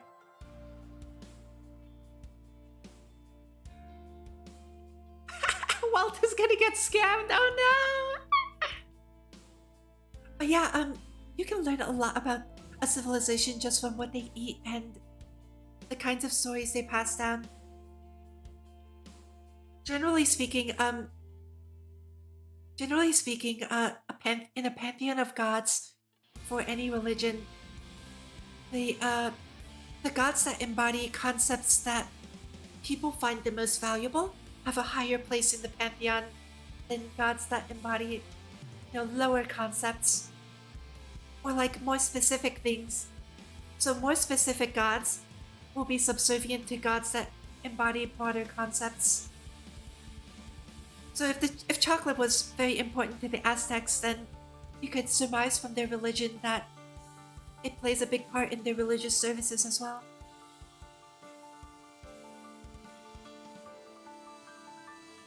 Tesla won't talk about the rules so she can scam well and win. But yeah, like think about it. How there's always like a really powerful sun god, right? Apollo. Apollo's a good example. Utu is one of the 7 gods who decree in Sumerian mythology. Amaterasu in Japanese mythology. So you can tell, like, for these religions, the sun is very important to them.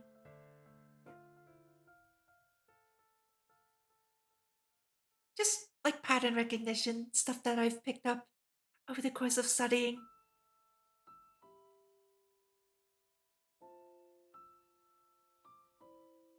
What, do you harbor some dissatisfaction with me? A doctor? No, no, I wouldn't dare. It's not real gambling after all. Even if it were a real gamble, I would have nothing to lose anyway. Yeah, yeah, it's not wrong per se to have one god or multiple gods. Um, Generally speaking, though, people have moved away from polytheistic religions to monotheism. Uh, so the reason is hotly debated in, at least in the field I work in. So I'm not going to say anything about that. But there's evidence to suggest many different theories as to why one god would eventually become prevalent in religions, rather than having a pantheon of multiple gods.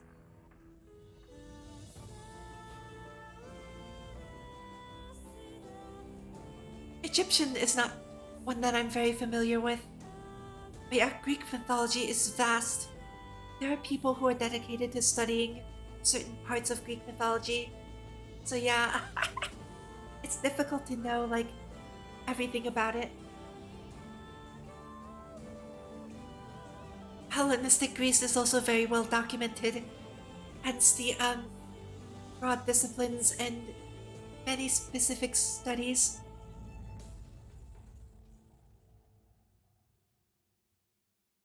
As he reaches this line of thought, Walt decides to harden his resolve and bite the bullet.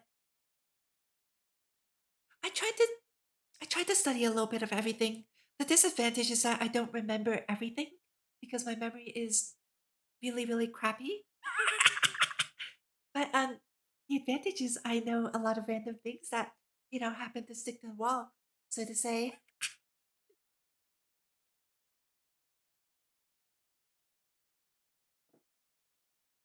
It's good to have that kind of hobby too, yeah.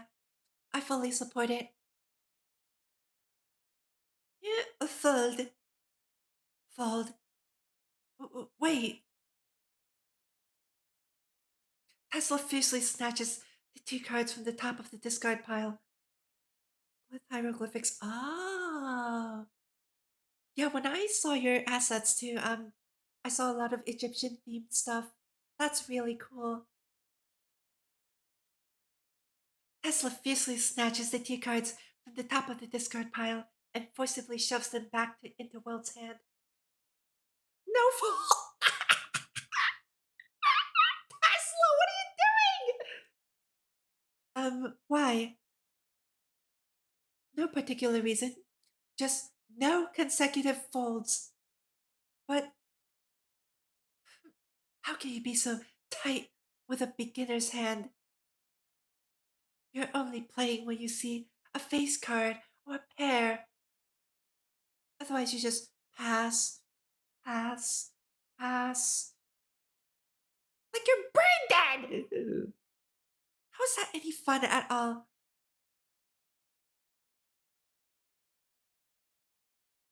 Oh, interesting. I was considering putting a Sumerian character's cuneiform in my name, but nobody would understand. And also, it's not a big part of my lore. Cuneiform just happens to look very similar to the language used in like my actual lore, but the symbols are very different. Oh, coincidence. Assistant, well, do you know what the biggest problem with gambling is? Uh, losing losing money? One looks at the empty spot that is the depleted earnings of the young doctor. Tesla! Oh no! Tesla! She lost. Wait, did she lose every hand?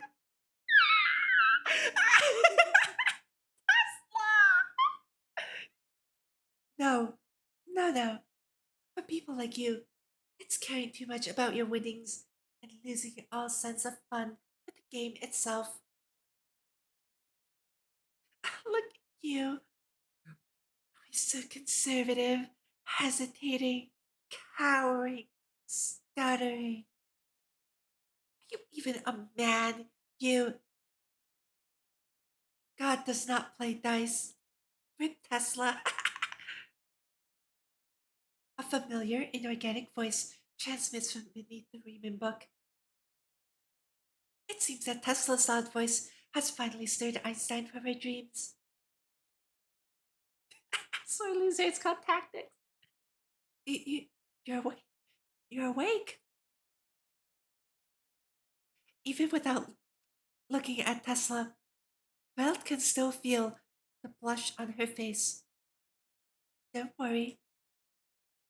The upside down Riemann is casually tossed to a corner. I will join it as well. And choc. Excuse me, I choked on my tea. I choked on my tea, sorry. Chocolate. The girl, whose hair looks even more messy than before, ignores the other's astonishment and reaches out with her hand.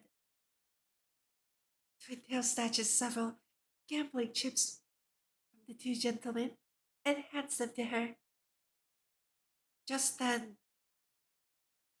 didn't you say God does not play dice or something? Einstein wants the chocolate. It was technically hers to begin with. Well, you were indeed correct. The girl quickly strips off the wrapping paper from one piece of chocolate. God does not play dice, but God does eat chocolate. Let's go! By the time the airplane finally landed in Billings, Montana, the sun had already set for a while. Yeah, it was hers to begin with. In fact, if it weren't for the difference in time zone and location, they should probably see a bright and splendid morning sun hovering above London right now. Well, if the London haze isn't so heavy this time around, it's impossible to see mornings in London. Oh, my nose. And my voice is starting to die. Yeah, if you've ever been to London, the the fog in the mornings is absolutely atrocious. And when it's hot out, the fog, the humidity, everything just screws my hair so badly. It gets so frizzy and like coarse and like sticky in weird places. It's just awful.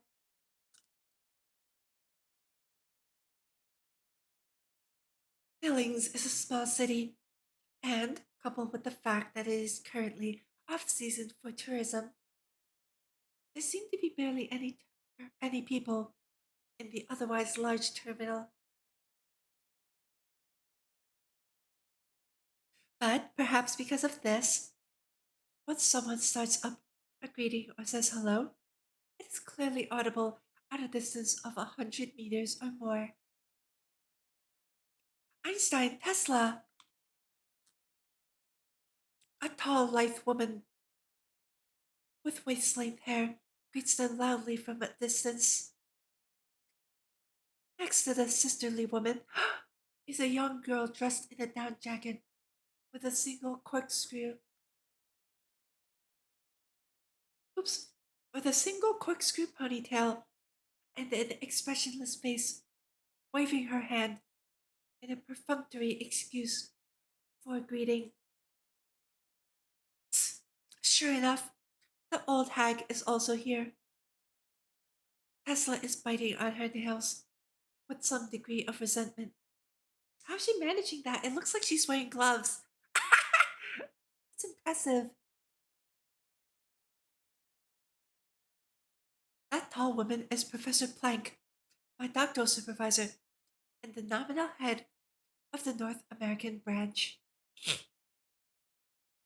It seems that the other girl must be Schrödinger, the one who sent the mysterious letter. She seems about the same age as Tesla. Is she also a doctor? Also, what does nominal mean? Can it be that there's some other boss behind the curtain? Like in Schrödinger. Hey! Hey, my baby lizard is so cute that in that dress. You've grown a little taller, yeah? Oh, that's so cute! The world is still in the middle of reflecting on Einstein's words. The girl is suddenly pulled by Professor Planck into a tight embrace, perhaps because her face is suddenly buried deep within the considerable. Look at the considerable bosom of the other woman. Wow! That was unexpected. Um, considerable bosom. Yes, a face full of loving a cake. I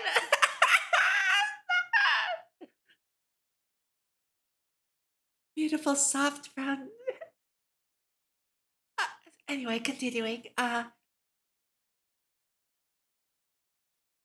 Mophead lets out a sad noise that sounds much like she's being smothered or suffocated. Tesla's jealous? Oh, she's angry. It's unfortunately very cold in Montana. My little lieblings. Lieblings? Have you brought enough warm clothing? You don't need to remind me. Tesla gives Plank a sour look. As for you, aren't you afraid of murdering your most beloved student, even as we speak?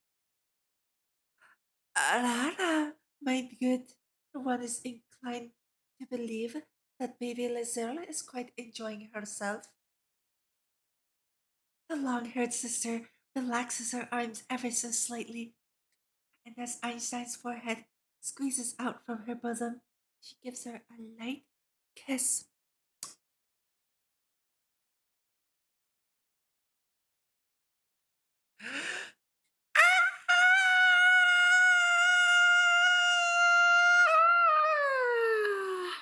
Okay, I'm done. What the hell are you doing? PDA! PDA! Tesla blows her top, exploding in a fiery rage. What's wrong? Aren't we all girls? The big sister throws a wink at the girl wrapped in her left arm while bringing her right index finger to her lips.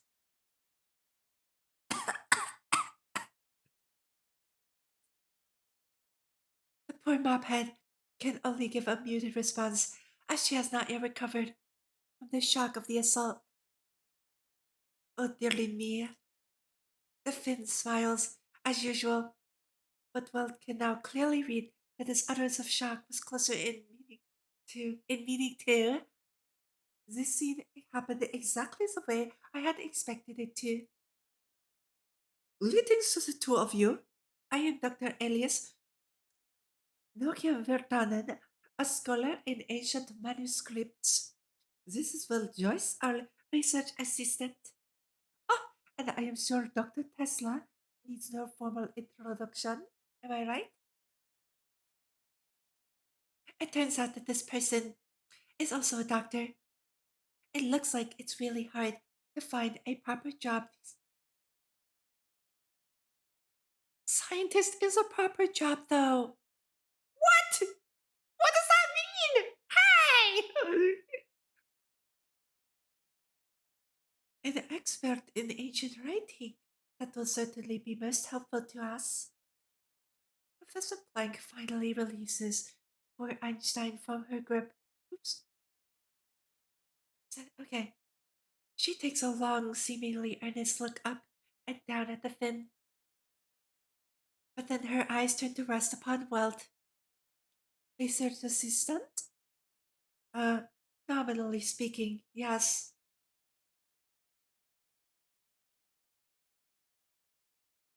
Being scrutinized with an unnerving gaze by the strange older woman, Walt felt a chill run down his back. The specific details involve a confidentiality agreement with the European branch. Professor, you need not bother to ask. 1,000 thanks to you, Einstein. You're my guardian angel. Long live Einstein. Really? Really? Even when the North American branch always tells you everything we know, without reservations. It is not clear if she is trying to tease her student, but the sisterly professor appears to be deliberately putting on an anxious and sullen expression. Well then, teacher, your three your three measurements, your age? What? You will never know those!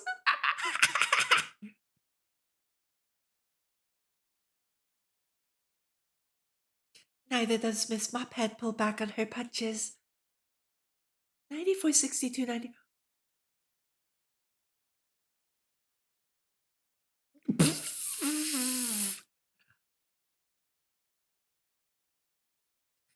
Guys, she's 92, 94, 62, 92.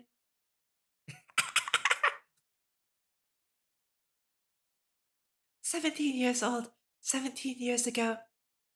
So she's 34. Incredible. Einstein's finally learned to care about her teacher's well being. Yay, so happy! Yay!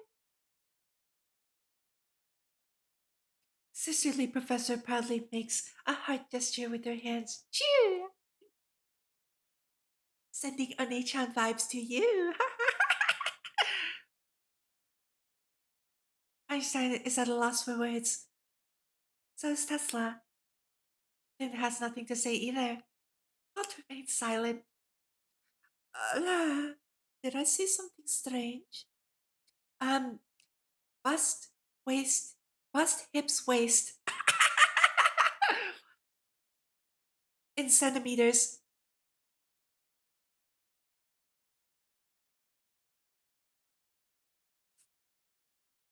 No, no.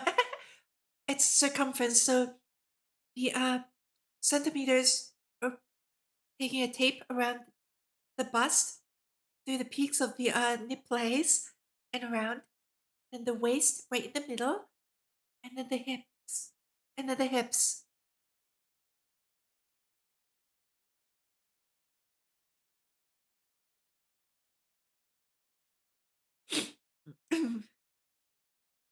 Surely you're joking, Miss Plank. Oh, a light bulb. Surely you're joking, Mr. Feynman is an informal autobiography of Nobel laureate and physicist Richard Feynman, published in 1984. Its sequel, published in 1988, is titled What Do You Care What Other People Think? Feynman was amazing. Feynman was a hilarious person. I say, amidst the awkward atmosphere, it is Schrödinger, the only person who had not uttered a word before, who breaks the silence. Yep. Let us first decide what to eat for dinner, and then we can continue our conversation. Nana desu.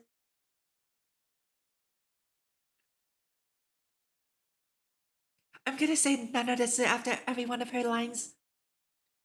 With a poker face, she waves her right hand like a Japanese fortune cat, motioning them forward. Watamaneki neko. What is this? Oh, by the way, for the maneki neko, the right hand. So there's a right hand variant and a left hand variant. I get them mixed up though. I think the left hand is to invite business success, and the right hand is for luck. Or I could have gotten them backwards. Anyway, continuing.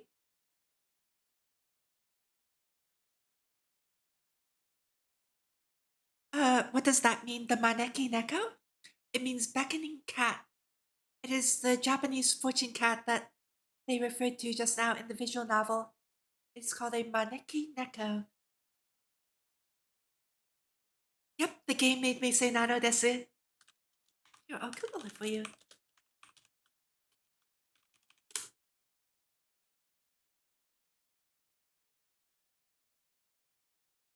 So, yeah, interesting read about Japanese culture. If you so have, if you're so curious. Hmm. In a tavern near the airport, Twin Tails blinks at a plate of fried meatballs on the dining table. Rocky Mountain oysters. The mischievous big sister introduces them with a smile. For some reason, the girl with the single corkscrew ponytail sighs helplessly. Oh, I don't know either. She just says nana desu. So that's why I'm doing it. The professor, she prefers to eat these, but I don't know if your lot can ever get used to them, nana desu. Aren't these just oysters? It's not something I haven't already had before. That said, these do seem a little strange. I mean, in terms of what nanadesu means, it doesn't really mean anything. Nano is something that you can say after ending a sentence in Japanese, and desu just means like is. Yeah, nanadesu.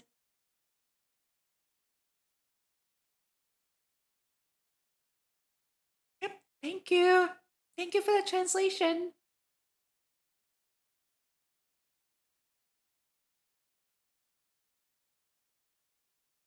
Twin Tails takes a fork, prods disapprovingly at a piece, then carefully places it in her mouth as though she were eating dessert.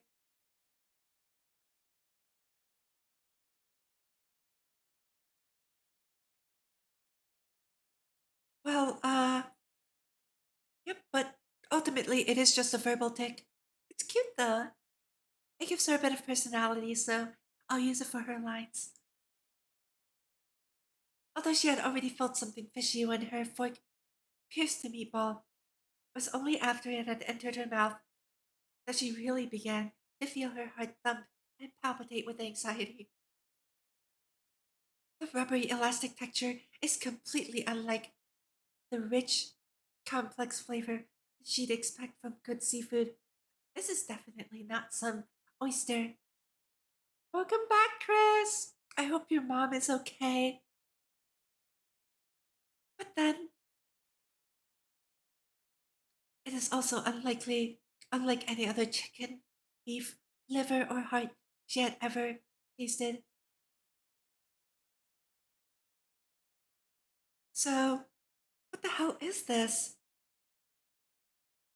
The meatballs aren't exactly unpalatable, but even then, doubt begins to etch itself onto Dr. Tesla's face. Okay, since I'm about to end stream, I am going to play the standard Satsudan music. Give me one moment.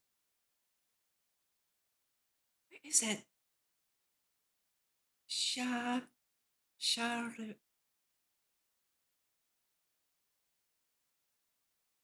I see. That's good to hear. As long as she's okay. One moment. Let's just have a standard BGM playing. Okay?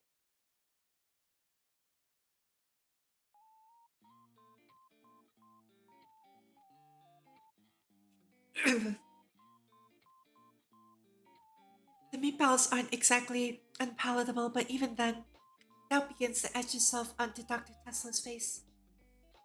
The Rocky Mountain Oyster is an affectionate nickname. After seeing that she had swallowed the meatball completely, Professor Plank begins to explain without a moment's hesitation. As you see, this area is mountainous. During a time when technology for food preservation wasn't that well developed. There was no way for cowboys here to eat real oysters. So, these parcels that people from a coastal region would otherwise rarely ever eat, they decided to call them oysters, half out of consolation, half out of amusement. In everyday life, we have a lot of names for these things. However, if we want to be accurate, in a biological sense, we call them plastic.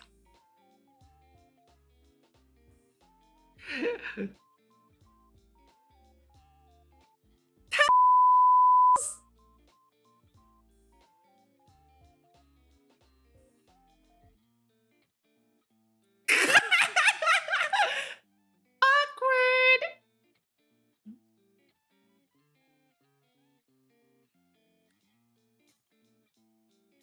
Okay, I am not a picky eater. I will not.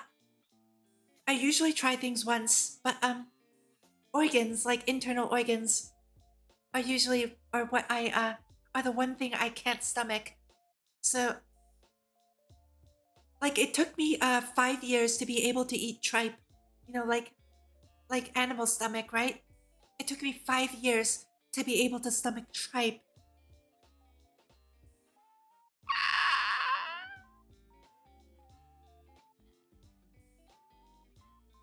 But like I literally eat everything else.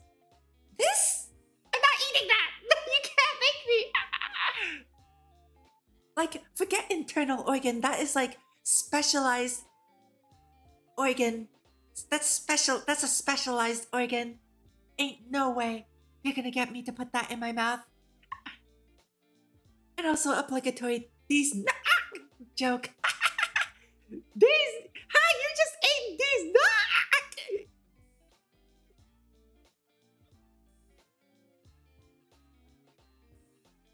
Oh my god. But it's oyster.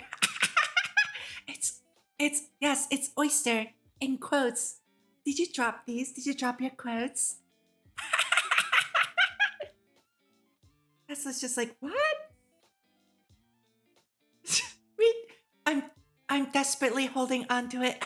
I'm desperately trying to say so.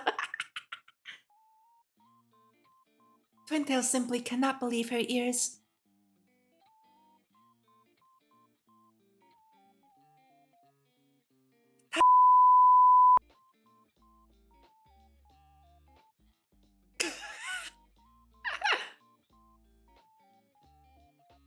Professor Plank repeats with a smile.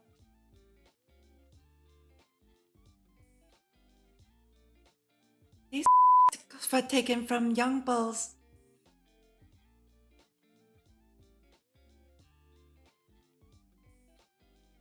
At the same table, Einstein and Schrödinger shrug helplessly.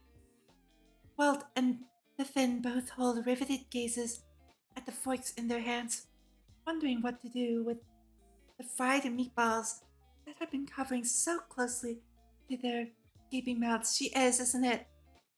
Darn it. Indeed, as for poor Tesla, her face has turned completely green. Quite literally. Rip.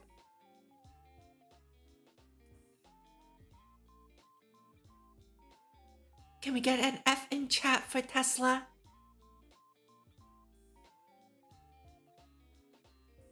The one friend with no barrier, yeah. F. Within the confines of a tavern, it is easy for people to ignore any change occurring in the outside world, every sense of that term. By the time Welt and his party had eaten and drunk to their heart's content, settled their bills, and checked out, snow was already falling outside, having begun some time prior. She's the mother that will. She's that extrovert friend. You know what I'm talking about? That extrovert friend who's always like, oh my gosh, you have to try this. You have to talk to this person. Oh my gosh, I haven't seen you in forever. Big bear hug, yeah! As an introvert, I've met several people of that hype in my life, and let me tell you something. That is actually how they greet me. And then like they'll like try to introduce me to random people, and like I'm like, no, I don't want to. I'm scared. And they're like, but why? And I'm like, it's a random person. And then they go, no, but it's not random. They're my friend. And I'm like, I don't know them. Therefore, stranger. Therefore, stranger danger. They can't drag me out if I stay indoors. See, I don't have that option. I have work that requires me to like do extrovert things like present papers on a podium or visit historical locations and excavation sites. So no, that's not an option.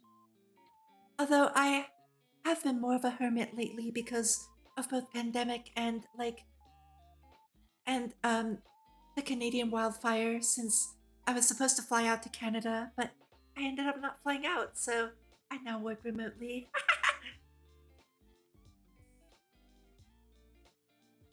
Yeah, head pats. Thank you. There's not a trace of moonlight in the night sky. Instead, snowflakes swirl and float down gently under the tangerine sweet streetlights, reflecting the shimmering brilliance of the starry sky, as if it were all some illusory dream. Tesla is drunk as hell! Carrying a drunk as a skunk Tesla on his back! Walt laboriously lifts his head and looks up at the night sky. So, this is snow. I don't remember seeing it myself. I don't know why, yet I feel a sense of nostalgia. Deja vu. Oh, wait, no! There was a light bulb! No! I goofed. Einstein opens up an umbrella and falls into step beside him. Pardon? A hallucinatory memory. Okay, déjà vu is a French phrase that literally means already seen. It refers to a common physiological phenomenon where a person sees a scene for the first time in a conscious state, but feels like they have already seen the exact same situation a second time. Translator's note. The Chinese note further explains the etymology of the Chinese and English terms of the phenomenon. In Chinese, the term is borrowed from the Japanese translation, which is generally translated as repeat sensation. I can't read kanji, sorry. Using the same characters as the Japanese kanji, or hallucinatory memory. In English, it is directly copied from the French déjà vu.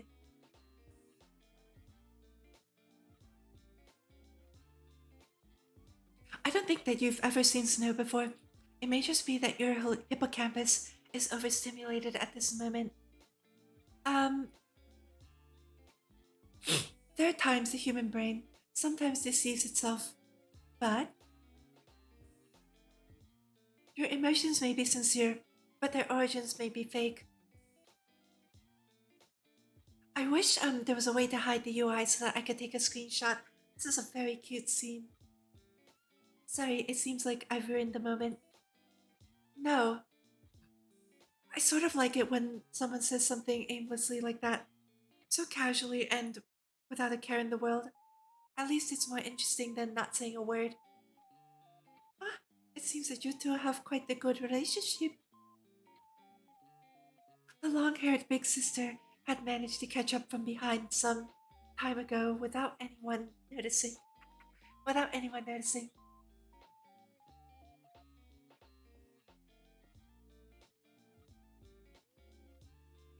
Like that? Okay, well, I'll do it later.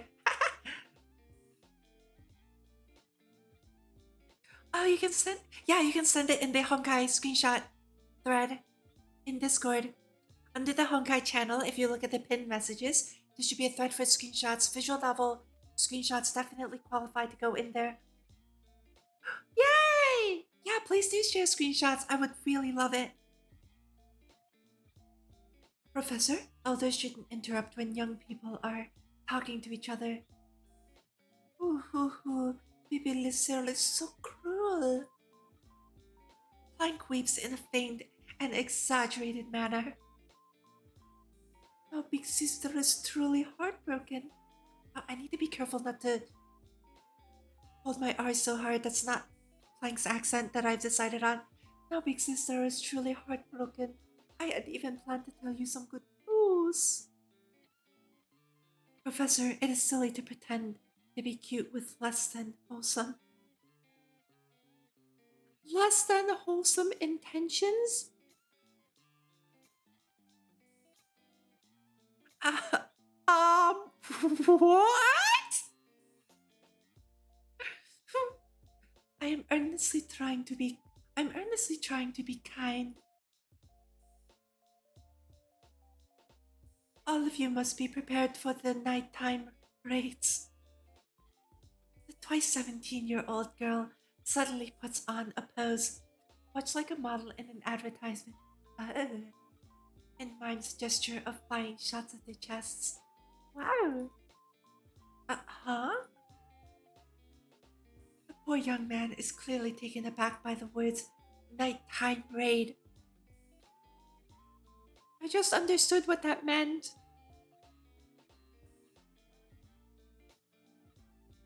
Me trying desperately to be say-so. The visual novel. The visual novel. Nighttime raid.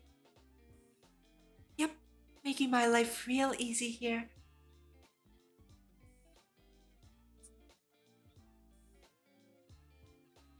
Einstein has no particular interest in stargazing. Phew! With this statement, Mophead nails the true meaning of the so-called nighttime raid. The two women seem to be familiar with. Stay away from the fate end. Oh, don't worry, I am. The two women seem to be familiar with each other's mannerisms as if they were family. Uh-huh. When you get back to the downtown London, you won't be able to see the stars, even if you want to.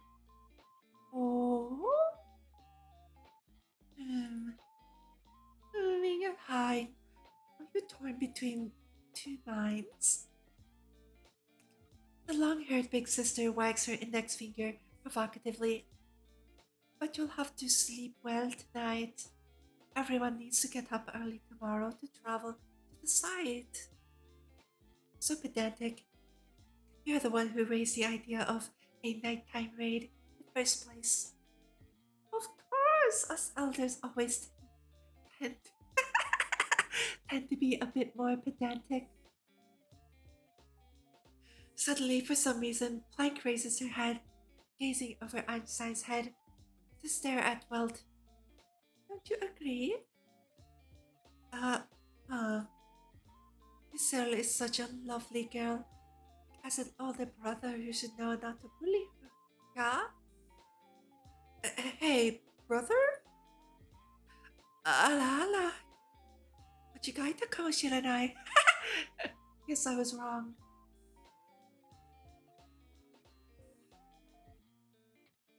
Long-haired big sister responds pretentiously as though she had already anticipated his response.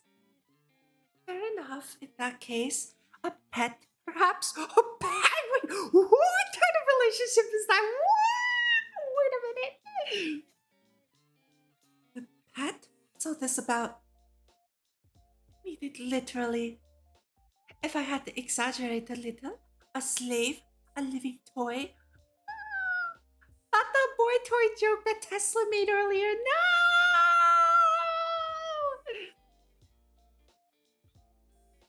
That's preposterous. Hey, as long as you have a good master, you can undoubtedly live carefree and without worry, pampered like a prince. What's wrong with that? Schrodinger's here. Fate is wholesome just like Honkai. I'm scared for when I'm playing Samurai Remnant in September. I'm scared. Schrödinger had discreetly squeezed herself within their company, and now gazes disdainfully, with an unremitting ice-cold stare, at the pretentious expression on Plank's face. I'm also deciding whether or not to play a piece of Blue Glass Moon, because that's getting an English localization, the Tsukihime one. So I'm also very scared of that. I know nothing about Tsukihime, so that will also be new for me if I do decide to do that. Teacher, I have something to say, but I don't know whether I should say it or not, Nano Desu. Blank is thinking. Here comes my wet blanket, Schrödinger, who can only ever speak ill of things. Thank you for your compliment, teacher. But I think, for you to say those things in a country whose foundations were rebuilt by Lincoln, it is grossly inappropriate. Yeah, hey! Grossly inappropriate, Nana Desu. You're talking about slaves. That's very inappropriate. Like, stop to think. I knew there was never going to be any fun coming from your mouth. And that's it. That looks like the end of this chapter. All right.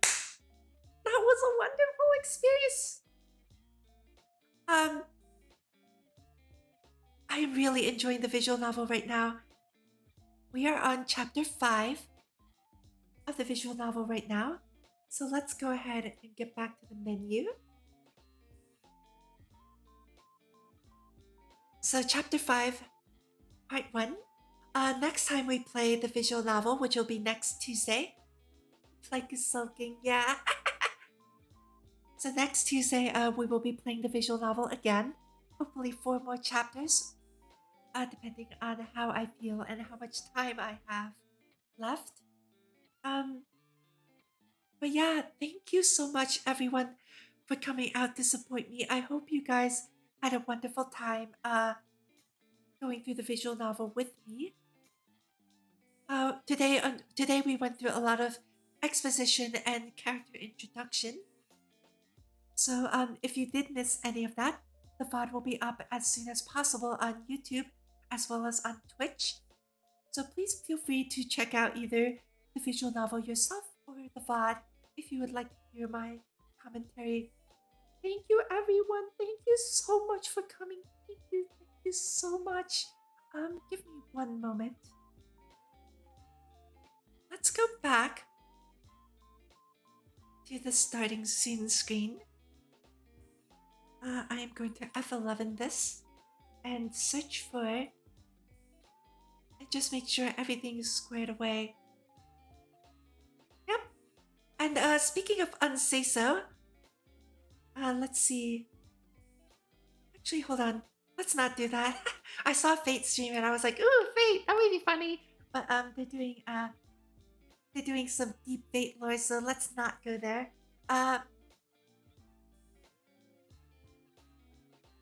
I see someone doing the Genshin event, so let's raid into there. I'll drop you guys off at Fenrisk's channel. Please give them lots of love. And the message is independent and is interdimensional raid. Blah!